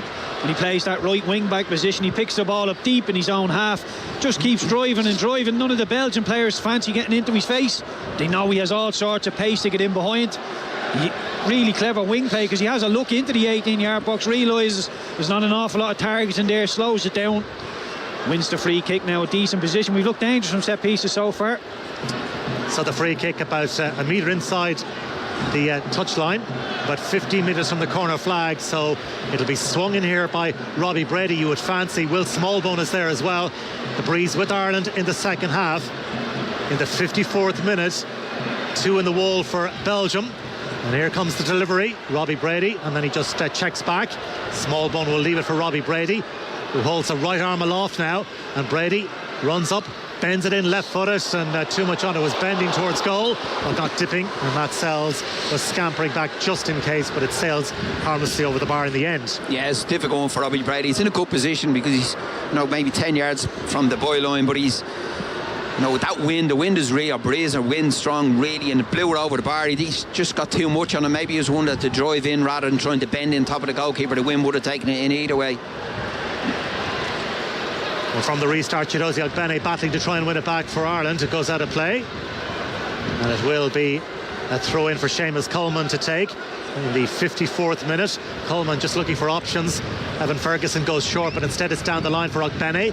Ogbene being hustled and harried here by Wout Faes. A man does really well to dink the ball into the path of Wout Faes, who sends it forward, but only as far as Seamus Coleman. De Winter with a defensive header away, ball bobbing around. Smallbone cushions it back to Seamus Coleman, and now Oma Bamidele will send it all the way back to Caoimhín Keller, away outside his penalty area. And Oma Bamidele rolls it short to Josh Cullen, and Cullen sending it on now for Seamus Coleman. Coleman looking for options to make themselves available. Ogbene, who's so impressive in terms of his work rate. Every match he plays, he really gives 100%. Involved once again, and now it's Robbie Brady down Ireland's left-hand side looking a real threat, and he digs the ball towards the back post. Ogbene was arriving, and he just couldn't make any contact on the ball, and it goes behind for a Belgian goal kick. But a good surging run there from Robbie Brady, providing the opening for Ireland. It was really good play, because we started off on this right-hand side and built the play up and switched the play in the midfield and out to that left-hand side. I thought Benny's got to go with his right foot there. He's trying to play it, ball's coming across, drifting over to the back post, and he's trying to play his left foot on it with the outside of his left foot. Attack that with your right foot. You're coming in onto your right foot, just get something on and knock it back across the goal. Good play at Moran. We started the second half quite well. And Ireland powering forward once again. It's Robbie Brady to deliver the cross, and De Winter with the header behind. And you can hear what the crowd think of that. They're really getting behind the Irish team early stages of the second half, and certainly Robbie Brady offering a real attacking outlet down that left-hand side, Keith. Yeah, it was brilliant. The force ball in was excellent, because the right back for Belgium doesn't want to come out to Robbie Brady, so he doesn't try and beat him, just puts a decent ball into the box. Second time does it again, 2 or 3 yards in between them, just uses the space and just whips it in behind them. All sorts of quality with that left foot delivery of Robbie Brady. 11 minutes gone in the second half. Will Smallbone with that really strong breeze behind him to take this corner kick for Ireland. Ireland's left-hand side again. The referee Rohit Sagi from Norway has some matters to deal with inside the 6-yard box involving Chidozie Ogbene and Vermeeren. So now the corner will arrive. Smallbone to swing it in with the right boot. It's flat towards the near post. It's flicked on, and it drifts behind. Goal kick is the end result. Yeah, I think it just came off the top of Evan Ferguson's head. But Keith is right in that one. Robbie Brady knows what he has. He knows he's not going to run away from defenders, but if they're not going to come out and close him down, he just opens up his body and he puts in a brilliant delivery into the box. And we've got, like I said, you got Ferguson in there. That's what he wants. He wants balls pummeled into that box to go and attack them. In the second half, we've started really, really positive. Being good on the ball. Defensive shape has been good again. It's Jeremy Doku away from Smallbone, but not away from Seamus Coleman. You don't get away that easy from the Donegal man. And Coleman showing a great appetite for the battle. Jeremy Doku will certainly get nothing cheap out of Seamus Coleman this evening. But the ball goes out of play in the end, and it will be a throw-in for Seamus Coleman to take. To Evan Ferguson. Wout Faes snapping at his heels. The referee sounds his whistle, and Wout Faes has coughed up the free kick. A number of the Irish substitutes up warming up at the moment. So will we see changes? We generally do around about the hour mark. We're just a couple of minutes shy at the hour mark. We'll get the thoughts of Pat and Keith on potential changes. Although John O'Shea must be very happy, Pat, with the way it's gone so far. Well, reasonably happy. I'd say be delighted the way it's gone. Like I said, the shape of the team, the way they've set up is been good. They've pressed when we've had the press, where they've been in a shape to press. We've caused a few problems as well. We probably created the best chances of the game so far. They'd be disappointed that we didn't take that penalty kick. So it's a free kick for the Republic of Ireland, about 5 metres in from the sideline, and it's Robbie Brady who leave it for Smallbone to deliver. A curling effort. Keeper thought about coming, nobody attacking it for Ireland. It breaks on the edge of the area, and the stab shot from Smodic goalwards is blocked away. Well, there was a terrific ball in from an Irish perspective as Ireland come once again, and the cross is easily cut out by Varane, who manages to clear, and now Smallbone picks up the pieces. Well, certainly Belgium were the dominant side in the early exchanges in the second half. In the last few minutes, the Republic of Ireland have really picked it up as the ball goes behind, and it'll be a goal kick to Matt Sells and Belgium. 13.5 minutes played of the second half, and it's still scoreless. Republic of Ireland 0, Belgium 0. Yeah, we're getting a lot of encouragement, putting some decent balls into the box, and the Belgian defenders, they look less than convincing when the ball is in and around their 18-yard box. They're not dominant. We're winning, we're picking up the second balls as well. For me, it's not been bad. We just need to keep getting the ball out to the wings, putting decent balls in. Ferguson, Schmodix is putting in a really good shift. Just wondering whether or not we might see Mikey Johnson soon enough.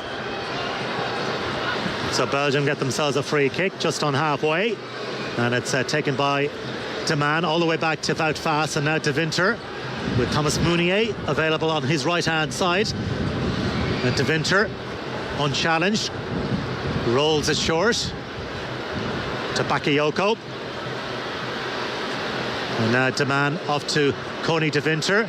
Openda is a real handful to deal with for the Republic of Ireland defensively. Nathan Collins keeping a close eye on him as De Man slides it forward. Varane sends it back to Coney De Winter. De Man involved, now Wout Faes, and now sent on by Varane. Here's Jeremy Doku, and Doku once again faced up to by Seamus Coleman. Varane sliding it through, looking for the run of Doku, but superbly cut out, well read by Seamus Coleman. And now Ogbene trying to carry it forward for the Republic of Ireland, but De Man takes control and sees it back to his goalkeeper Sells, way outside his penalty area, and Sells, all in yellow, just leaves the ball now for Wout Faes, and Wout Faes heads up towards the halfway line, off to Jeremy Doku, Belgium's left hand side, and again it's a battle between Coleman and Doku, who slips the ball through for Michy Batshuayi, and Doku just beaten to the punch there, and the ball is cleared away just on the hour mark at the Aviva Stadium. Republic of Ireland 0, Belgium 0. He's a handful. Okay, he's a couple of tricks obviously, but he wants to run Seamus Coleman, but Seamus Coleman was very clever, send him into Omar Bamadeli coming across to that side of the pitch, Cullen as well, so send him inside, not letting him down on the outside where he's coming into heavy bodies. Varane off to De Man as Belgium start to build it up once again. Belgium unbeaten in their last 11 games. In fact, their last defeat was at the World Cup finals in Qatar when they were turned over by Morocco by a couple of goals to nil.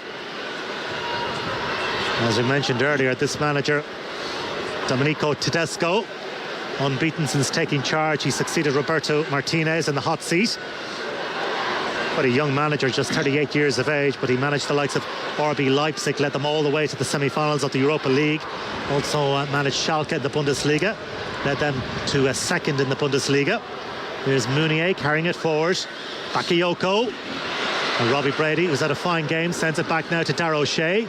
And O'Shea off to Smodic on the far side near the corner flag, and Ireland clear their lines up towards Evan Ferguson, who's had a very frustrating afternoon, you'd have to say, with that penalty miss and the header early in the second half. Out fast to Vermeeren, 40 metres out from goal, slips it out to the right hand side.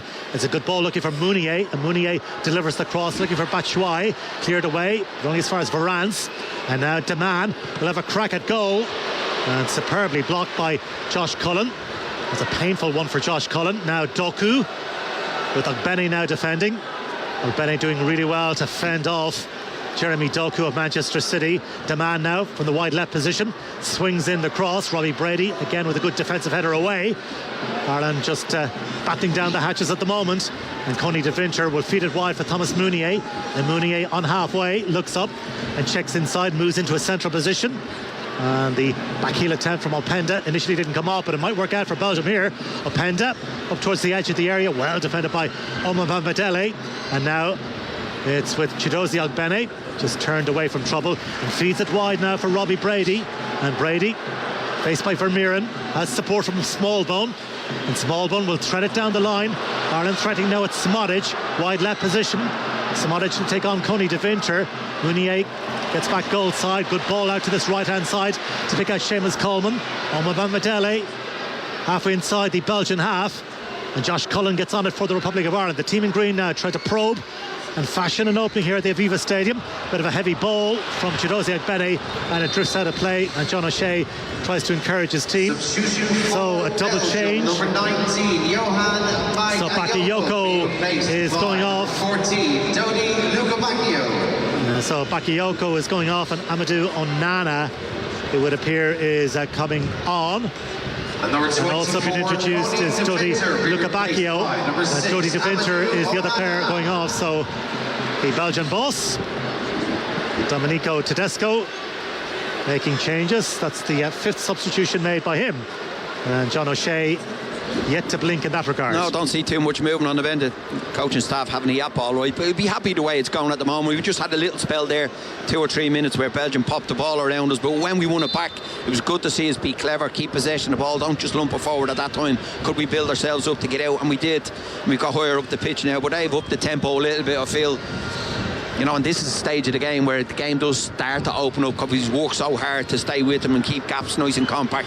We just got to make sure we keep our concentration levels. Well, here goes Nathan Collins with a good surging run inside the Belgian half, but it all breaks down and Belgium have possession with Varane, and he sends it all the way back to his goalkeeper, and Matt Sells takes a touch or two before rolling it short to the new man in, Everton's Amadou Onana, who has picked up the position that was occupied in the first half for so much of the second half by Cody de Winter. Onana up towards halfway, and now Wout Faes, who slides it forward, but that's well read and cut out by Josh Cullen. Now the Republic of Ireland have possession with Chidozie Ogbene driving forward here. Evan Ferguson in support, he checks back and picks out Josh Cullen, and Cullen out to Ireland's right hand side for Seamus Coleman, and Coleman clips it forward, but it's rather aimless. He's trying to pick out Chidozie Ogbene, but it always favoured the man, and there's a bit of a clash there between Josh Cullen and Seamus Coleman in the 65th minute, and it's still scoreless. Ireland 0, Belgium 0. Interesting, Onana of Everton, I would recognise him as more of a centre midfielder, maybe a defensive midfielder's gone into centre back. He's a big strong boy, he's quick, he's good in the air, he can pick a pass. Or is he a centre half? Can we try and get the ball a bit more to Evan Ferguson and see what Onana's credentials are like at a centre half? Well, interesting, they didn't opt for Jan Vertonghen, who's on the bench for Belgium this evening, 36 years of age, 153 caps for his country. But, well, he may get game time against England on Tuesday. Here's Darragh O'Shea for the Republic of Ireland, sending it forward now to Seamus Coleman. Coleman away from Jeremy Doku. And Doku gives up the chase, helped on by Josh Cullen. Out to Robbie Brady, Ireland's left-hand side. Brady just inside his own half. Sending it back, and now Nathan Collins with a sweeping ball forward, looking for Chidozie Ogbene. Great control by Ogbene. Evan Ferguson waiting inside the area. Ogbene inside the area, tees it up now. Small ball on the turn, tees it up for Smodic. Blocked away by Onana. And Sammy Smodic, his second opportunity of the match, never quite got a hold of it, and it was blocked away superbly by Onana. Ireland still building.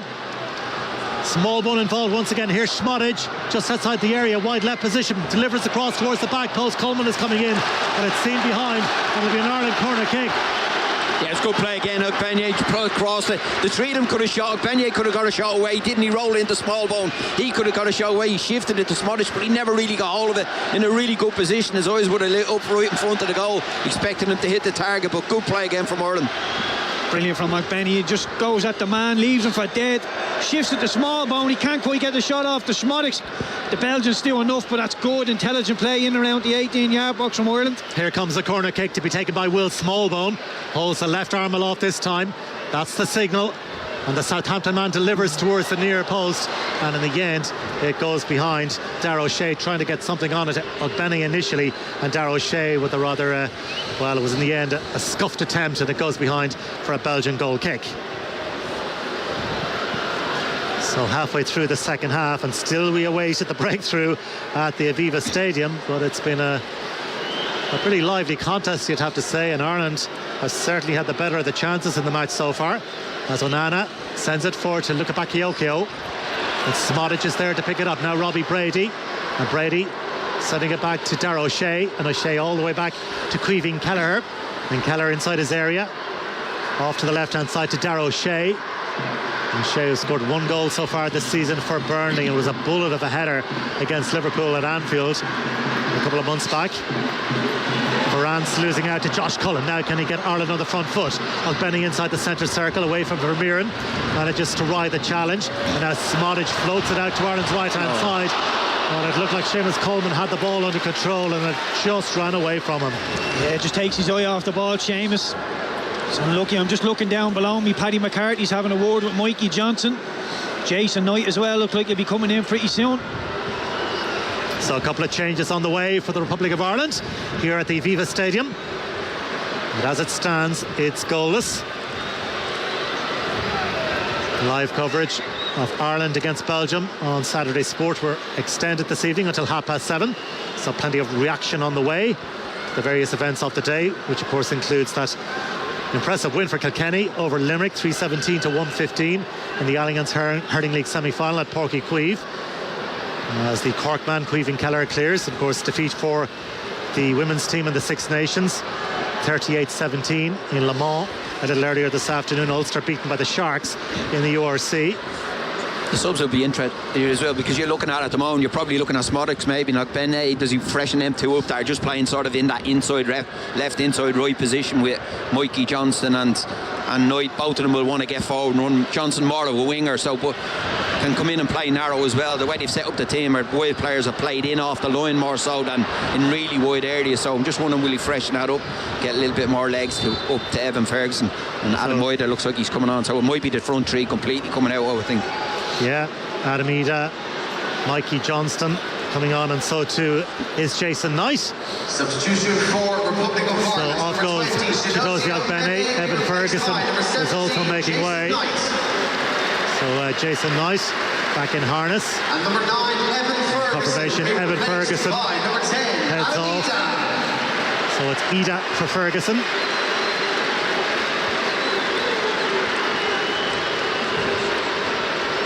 Quite a frustrating day, Keith, for Evan Ferguson. As confirmation of the other change, Mikey Johnson coming on, and Sammy Smodic. What did you make of his debut? I think he's been really good. Defensively, he gave us everything he could. Closed down really well, put his foot in once or twice. A couple of decent switches of the play, had one or two chances. Yeah, looks really, really good player. I think there's a lot more to come from Sadie Smodic, and you can see why a lot of the Irish fans, a lot of the Blackburn fans wanted him into this Irish team, because we've been calling out for a wide left player, inside wide left centre midfielder that has a goal scoring ability. Sammy Smodic definitely fits the bill. And Pat, just a word on Evan Ferguson. Is confidence perhaps an issue for him? Yeah, listen, he's going through that spell that all forwards go through, and he's so young, and the expectation being on him, he just was a revelation when he came in, and it's difficult for young players, and this is the real test for Evan. This is how you become a top player, which he will do, because he's got real ability and a really good goal scorer. But it's a hard time at the moment. You got to work hard to get through. The only way to get through that is get your head down, work hard, and he's a very level-headed kid as well, and he'll do that. So, and again, if you look at Adamida's come on, he's got that long move. He's got himself going a little bit now at Celtic as well, scored in a few goals, so good for him as well. And even changes we've made, Mikey Johnson's gone the opposite way, gone away from Celtic to West Bromwich Albion. He's been a revelation there, scoring some great goals. I don't know what it was at Celtic. We never really was able to get playing or get into the team. Big club to play for, maybe getting away from doing no harm, to be fair, but he's been brilliant when he went to West Bromwich Albion. But when he's played for us, he's been excellent. He's given us something different on that left hand side as well. I think the only question mark with Mikey Johnson is going back the other way. Going forward, he's brilliant. He can leave people for dead. He can give you a ball into the box. He can score goals. But does he just switch off the other way? Does he forget about his defensive duties? Yeah, it's probably the only thing with him is he doesn't have to do a lot of that at Celtic. They're always mostly on the front foot. Obviously, go into Europe, it's a little bit different, or in the games against the bigger clubs in Scotland. But when he's played for us, he's been really good in that front foot, hasn't he? He's caused problems. I think in this system where you've got someone in behind him, you've got a back five as such at times, it might suit him a little bit better. But they're good subs to bring on, bit of pace coming on as well. And Knight as well is a really good player who's probably more suited to that inside position rather than out and out wide player. Yeah, well, Mikey Johnson certainly has thrived since moving from Celtic to West Bromwich Albion. 6 goals in 10 since making the move to the Championship. Here's Amadou Onana of Everton. Inside his own half, has Valfas available, square, but instead floats it out to this near side. Floats the ball straight out of play, asking way too much of Oliver Deman, and the ball drifts out of play. Irish throw-in to be taken by Seamus Coleman, who's been told by the referee to go back as he tried to steal a few yards. So set piece or a throw-in for the Republic of Ireland in the 73rd minute. Seamus Coleman with Adam Ida further forward. Talking about players who are thriving at the moment, certainly Adam Ida is a case in point as well. 5 goals in 7 for Celtic, having made the move to Celtic Park.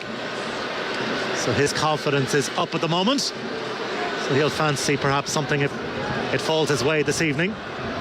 Ball worked back to Seamus Coleman by Jason Knight, and hooked forward by Seamus Coleman, but it goes behind, and Belgium have the restart. Just the other thing on the team, you look at the team, you're playing with three centre halves. You're saying, right, your full backs or your wing backs have to be aggressive and on the front foot.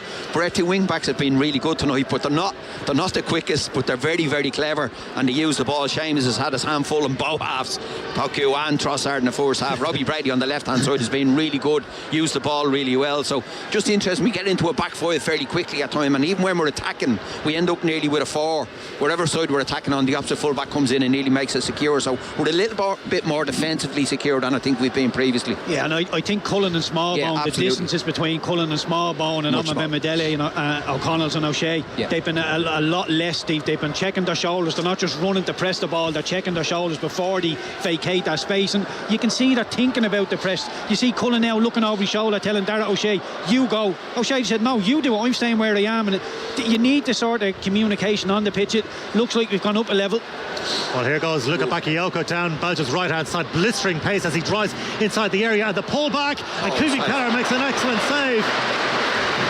Thomas Mounier arriving inside the area, while Keller, his handling at times has been a little suspect, but no question marks about him there. Mounier arriving inside the area, and the driven shot goalwards, and Keller down to his right hand side, claw the ball behind for a corner kick. Great goalkeeping, and the corner has been taken short. Doku trying to create some room to get in across, and now Mounier square to Vermeeren, takes a touch or two, and the last touch may have come off Will Smallbone, and it has. It'll be a corner kick to Belgium. Yeah, good by Smallbone there. You can see he's set. As soon as Belgium look like they're going to get the strike off, he comes out of the shape and gets a good block on it. Yeah, just watching the save again, it's a brilliant save from Keller, because he's going the opposite way. He stretches a hand right out and gets a real good fingertip and turns around the bar. You'd be disappointed. Belgium's a brilliant break down the right hand side, brilliant pull back as well, and he should really score, but it's a great save from Keller. So another corner kick for Belgium with less than 15 minutes to go. John O'Shea and Glenn Whelan deep in conversation at the moment. Belgium trying to sort out their defensive setup. Adam Ida and Wout Faes with a bit of coming together. Ida just protesting his innocence to the referee. So the corner kick on Belgium's right hand side to be taken by Dodi Lukabakio, who showed terrific turn of pace there to carve out that opportunity a few moments ago for Mounier. Ball is cleared away to the edge of the area to Doku. Doku works it on to his right, still there for Doku, and Doku with the driven shot high over the top and into the Havelock Square end of the ground. He's so sharp, isn't he? He's one-on-one with Seamus Coleman. He shifts the ball about 15 yards inside the pitch, and he just flies after. He looked like he was never going to get there. He's always leaning back with the strike, but he's electric over 4 or 5 yards, Doku. Yeah, you just got to be careful as well, because his movement is very good and he shapes different ways, and if you're a young full-back, he could dive into that little shape, but Seamus has been good at him. He sent him into areas where he knows he's got a bit of support rather than let him isolate him a little bit. So I think the two wing-backs have been really, really good in the game, both Coleman and Brady. And you may have caught it there, the official attendance, 38,128 at the Aviva Stadium, as Belgium have possession with their goalkeeper, Matt Sells, and he goes short to Wout Faes. Faes to the Everton man, Onana in a rather static position off to Wout Faes, who rolled it out to this near side to Deman, faced by Jason Knight. Pass back to his goalkeeper, Adam Ida, chasing down the goalkeeper, who had to make a rather hurried clearance out to the right hand side to Thomas Mounier, who had that big chance just a few moments ago for Belgium. Faes once again inside his penalty area, slides the ball forward now to Deman, off to Jeremy Doku, and the City winger in a central position inside the centre circle now, strokes it out to Belgium's right hand side for Mounier. Luka Bakayoko available, and the very tall, imposing winger strides forward, taking on Robbie Brady away from Johnston. Still Luka Bakayoko forced to go back, and he's been caught late, and that will be a free kick. Robbie Brady, a picture of innocence, and it will be a free kick to Belgium about 35 metres out from goal in a wide right position. Yeah, it's a silly foul, but I love the intensity from Robbie Brady. As Bakayoko comes in on that left foot, he looks like he might just tease one into the box. Robbie Brady realises that, closes the distance really well, then just dangles a lazy leg out and gives away a silly free kick. So Luka Bakayoko takes it quickly, a clever ball. And Openda goes down inside the area. The referee had a call to make. He's been surrounded by several of the Belgian players, but he's adamant it's a goal kick. And meanwhile, the manager of Belgium, Domenico Tedesco, having a word with the fourth official, who is Rob Harvey. And Caoimhín Kelleher was committed. And Openda went down. It wasn't Keller. Keller does well because he puts the brake on, but Ace Noy has a hand on his back and he just gave him a little nudge. I'm not sure it's enough for a penalty kick, but Keller does well because he does put the brakes on, but it's a little hand on the back from Jason Knight and he got away with it. Yeah, Openda's just turned and asked the referee, and the referee's just wagging the finger saying no chance. There was a little bit of a push in the back from Knight, but had that been given, I'd imagine John O'Shea be livid. There's a problem here because one of the Belgian players is down. Meanwhile, Matt Doherty is getting ready to come on. And you would imagine that'll be a like-for-like exchange with Seamus Coleman heading off. Players coming across to this near side to get fluids on board. So Doherty getting final words of encouragement from Paddy McCarthy. Yeah, I think it's Robbie Brady might be coming out with a really good 80 minutes or so at left back up against some very good wingers. Okay. And some of the Belgian players also coming across to get some instructions from their manager. Just over 10 minutes to go. And Ireland about to make another change, and Matt Doherty ready to be introduced late on here. Substitution for Republic of Ireland, number 11, Robbie Brady, being replaced by number 7. So off goes Robbie Brady, and Matt Doherty introduced. And it looks like Seamus Coleman may well see out the full 90 plus minutes, but both Seamus Coleman and indeed, to be fair, Brady's been superb as well. They've been very good. Both wing backs been really good. Defence has been very solid.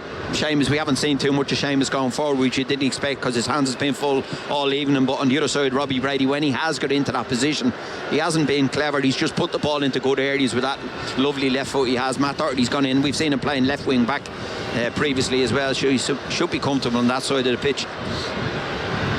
So play is resumed, and Sells rolls it short to Anana.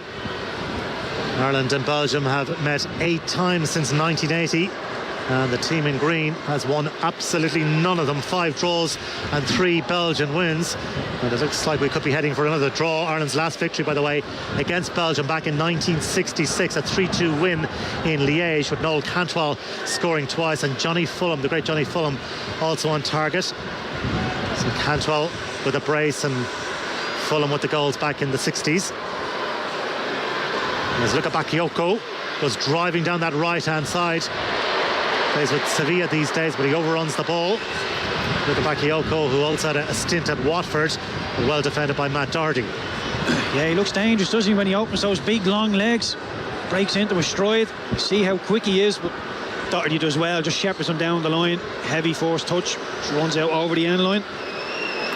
So Caoimhín Kelleher with a restart. 8 minutes to go at the Aviva Stadium.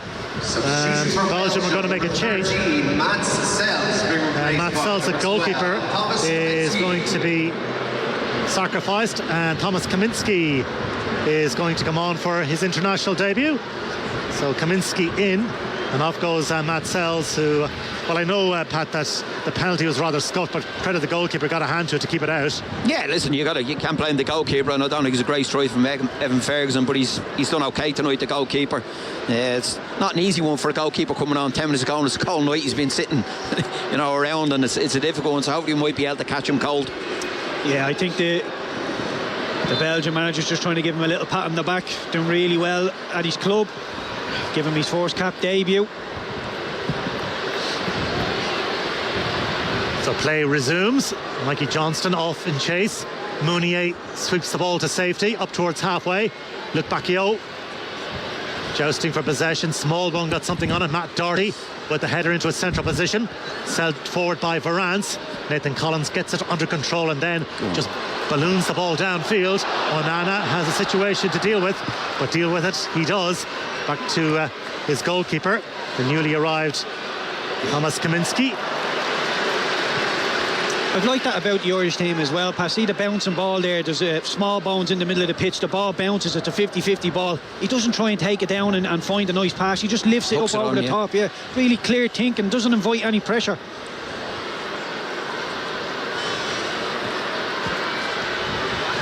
Ball into the area and cleared away. Belgium trying to probe once again. Plenty of bodies in advanced positions here. Jeremy Doku, 35 metres out from goal, strokes it out to the right hand side to Luc Bacchio. Doku on it once again. He really likes to drift around the field of play. Doku to Deman, and Doku in the wide left position. Now Seamus Coleman is there to put pressure on him, and Doku trying to shepherd and shield the ball away from Seamus Coleman. Back to Deman, and now Onana. Mounier out to his right hand side if he chooses that option. Vermeeren through the middle, so to Varane, but Wout Faes is the player he goes for. On by Deman to Doku. Again, it's that head-to-head between Coleman and Doku, with Jason Knight also making himself available. And Doku sends it back to Deman, and now Wout Faes just inside the Irish half. A short pass into the path of Onana, who sends it over the top looking for Batshuayi, and Michy Batshuayi tried to get the ball under control, got a touch to it, but it goes behind. I think that's very noticeable that we haven't seen Brady or Seamus Coleman get isolated 1v1 with a wide player, because they know they have real pace. They've either got a support from that midfielder or that wide player coming back on the inside. Omar Bamadelli particularly on this side coming across narrow, and Seamus Coleman obviously shaping up to send him in to know where he's got players. Being very, very clever play, and obviously something they've worked on, because they know that threat from the wide players that Belgium have. So Festi Ebosele is coming on, and it is change made by John O'Shea, and off goes Will Smallbone. Yeah, looks like Jason Knight is going to go in more central next to Josh Cullen. Festi Ebosele will be on the right wing, giving us the Ogbeni role. So 5 minutes to go, and both managers have certainly made the changes in the second period, as Cleaving Keller sends it long downfield looking for Adam Ida, but one in the air by Onana for Belgium.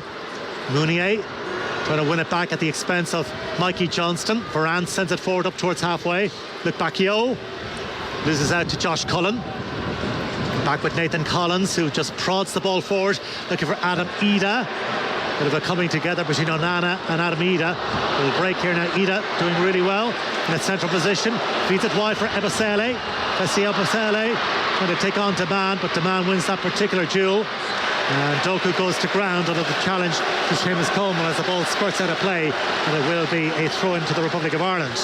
He's got the bit between his teeth, Seamus. He's relishing that battle, isn't he, with Doku? He's having a little pop on there for diving, going on the ground too easy, even having a pop at the referee, but he's been different class tonight, Seamus. He knows when he has to get tight, he knows when he has to drop off. Played it really well. Sends it down the line for Adam Ida, and Ida loses out. Varane's now to send it forward, inviting the run of Openda.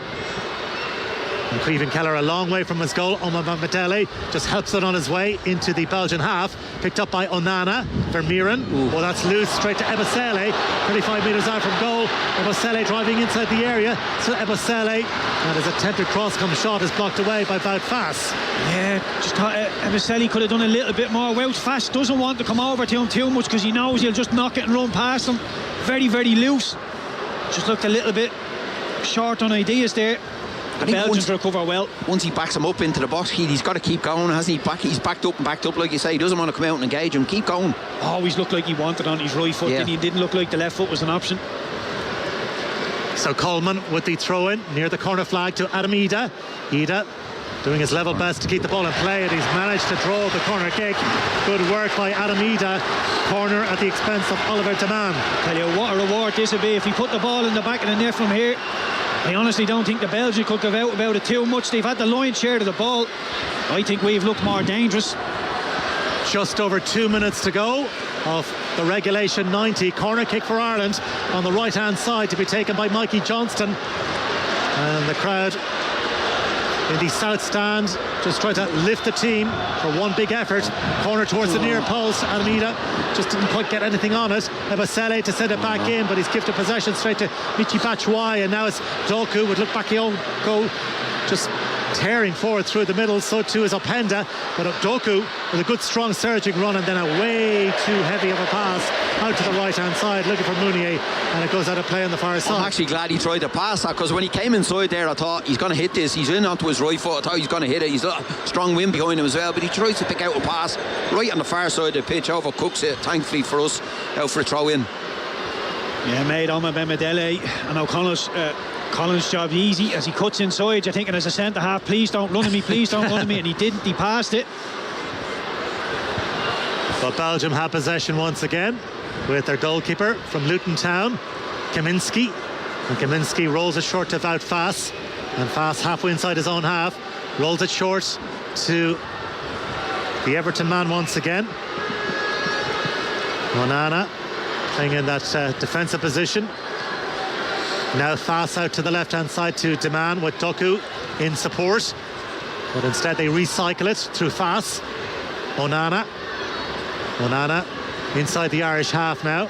Ireland content just to drop off and defend.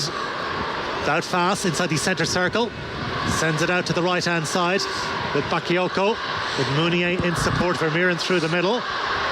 The ball is fizzed across to this near side looking for Doku, but well read by Seamus Coleman, who's been really on his game tonight. And he converts the ball out for play. Republic of Ireland's number 6, Josh Cullen. Faes goes short as the player of the match is announced. We'll get the thoughts of Pat Fenlon and Pete Tracy very shortly, but it is Josh Cullen who has been given player of the match. Here's Varane for Belgium as they seek a late winner at the Aviva Stadium. That would be so harsh in Ireland. 3 additional minutes to be played. At the end of the 90 minutes, Jeremy Doku has possession away from Ebosele, and still, but Ebosele sticking to his task. A little tug of the jersey. Ball worked out to Mounier, Belgium's right-hand side. Vermeeren sends it back to Onana. Slides it forward. Varane's with the layoff to Vermeeren. Luc Bacchio with Mounier on his outside. Luc Bacchio checks inside, and broken up by the Republic of Ireland by Jason Knight, and the free kick has been awarded to Ireland. So Josh Cullen, player of the match. Yeah, listen, I think Josh Cullen's done really well tonight. I've been critical of him previously because I think he vacated that area too easy on us at time and causes a problem. But his discipline tonight against a good side in that position with small bone as well. The two of them were really good in there, really solid, good shape, pressed when they needed to. Never really got dragged out into stupid areas. He was very good in the game. I thought, for me, Coleman was exceptional, I thought, but you couldn't argue with Josh Cullen here. He's had a fine evening. Yeah, I think Coleman was excellent. Brady was brilliant. Schmodix, I was impressed with him on his debut. Whole host of good individual performances, but as a team agent I think we were really good. The press was an awful lot better. We're not messing around with the ball in bad positions. We haven't given the Belgians anything. I know we've misplaced 1 or 2 passes, but it's been deep in their final third. So yeah, really good game plan, simple game plan, and it's effective, and we've had the better chances within the game. I know we haven't cut the Belgians open with nice knee passing, but throwing balls into the box, we've had a penalty. You know, Schmodix had a half decent chance, so we've looked the more dangerous of the two teams from open play. Well, Belgium trying to fashion perhaps one last chance in the match. Varane's on Belgium's left hand side, Deman on the outside, but instead it's Doku through the middle, and Doku, Vermeeren made a darting run, still Doku trying to weave his way through, all very congested, and in the end it all breaks down for Belgium as Seamus Coleman just drives the ball out of play on this near stand, or this near side into the west stand. And Doku sometimes flatters a little to deceive. It certainly offers a real threat on the flank for Belgium as the ball is sent forward looking for Openda. Ball breaks to Vermeeren, sent forward. Michi Batshuayi trying to get control of the ball, bobbing around. Openda trying to get onto it. Nathan Collins is there and eventually gets driven away. Ida inside the centre circle. Mikey Johnston trying to win it back, but it's Vermeeren who has it for Belgium. Last few seconds. We're in the final of the 3 additional minutes decreed by the referee. Here's Mounier, wide right position, to Luc Bacchio. Back to Mounier. As Belgium continue to press and probe. Back with Onana. Has fast to his left-hand side, but instead picks out Varane's. Sent forward now, but cut out by Nathan Collins, happy just to defend his lines and clear the ball away to safety. And Nathan Collins just urging his teammates to get up towards halfway as the referee blows the full-time whistle. A very creditable performance from John O'Shea's Republic of Ireland. It ends all the Aviva. Big chance, of course, in the first half, the penalty. Evan Ferguson's attempt clawed away by Matt Sells. And Ireland had other opportunities, but in the end it has finished all square. Republic of Ireland 0, Belgium 0. Adrian Eames, Pat and Keith are going to stay with us. Keith, all in, I'm not sure how many people came here tonight expecting the Republic of Ireland to get a draw against Belgium. A good night, great performance, very well organised performance. Yeah, really well organised, Damien. I thought they were outstanding. The two fullbacks, Robbie Brady and Seamus Coleman, really good in possession.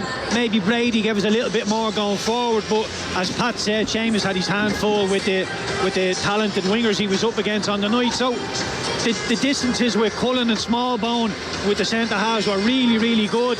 Evan Ferguson became a little bit isolated at times, but that's going to happen from time to time when you're up against a really good team like Belgium. They back you in, they really push you into your own half. But yeah, really happy. It's a 0-0 draw, and it doesn't flatter us. It does not flatter us. We weren't hanging on. Queevy and Kelleher made one good save within the game, and as I said, I thought we were the more dangerous team. Pat, when we look at the chances, Ogbene probably had two where if he had a little bit more composure, Evan obviously the penalty saved, a couple of chances. It's one of those nights that we could walk away and say, geez, had we been a little bit more clinical, we'd be walking out of here with a victory tonight.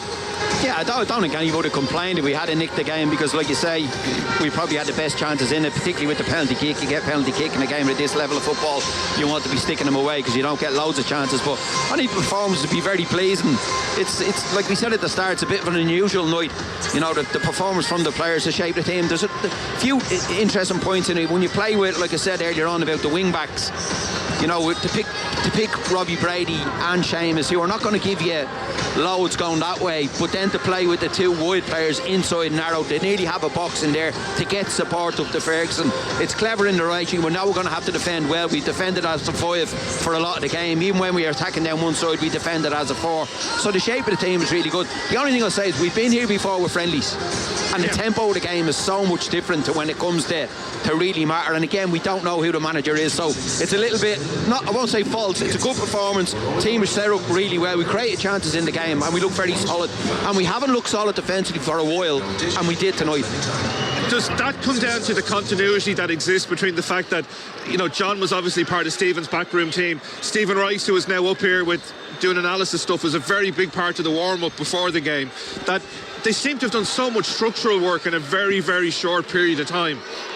I'm just looking down there, the amount of staff that's down there, it's like they have everything covered at this stage. And he won't take offence by this. The man I have to pay the most credit to is, just before kick-off, there was a fella wiring Brian Kerr with a headphone and a microphone. And I'm saying to myself, that's so far away from anything that Brian would have been used to. But just on that issue of organisation, because like just by virtue of where my seat is, the line of 5, it was so disciplined, it was so well structured, and that's a team that happened this week had an awful lot of time together, but there's continuity of maybe what John might have worked with them on in defensive shape under the previous regime. Yeah, but I think what you're seeing tonight, we didn't see that tree spread as a tree. You know, it was never really a tree. It was either a 4 or a 5. They never got stretched out. And the other thing interesting, we never seen Nathan Collins step into the game and roam up the pitch, which we seen him doing a lot under the last manager. And that's probably what Steve wanted to do, to take the play in. But we didn't really see it do tonight. He played in the middle of that back three, and he was solid. He headed, he kicked things. He played it nice and simple, but he never really got stretched at the back. And I think that obviously is the work that they've done with them, because we have been exposed in front of that tree and down the sides of that tree, and we weren't tonight.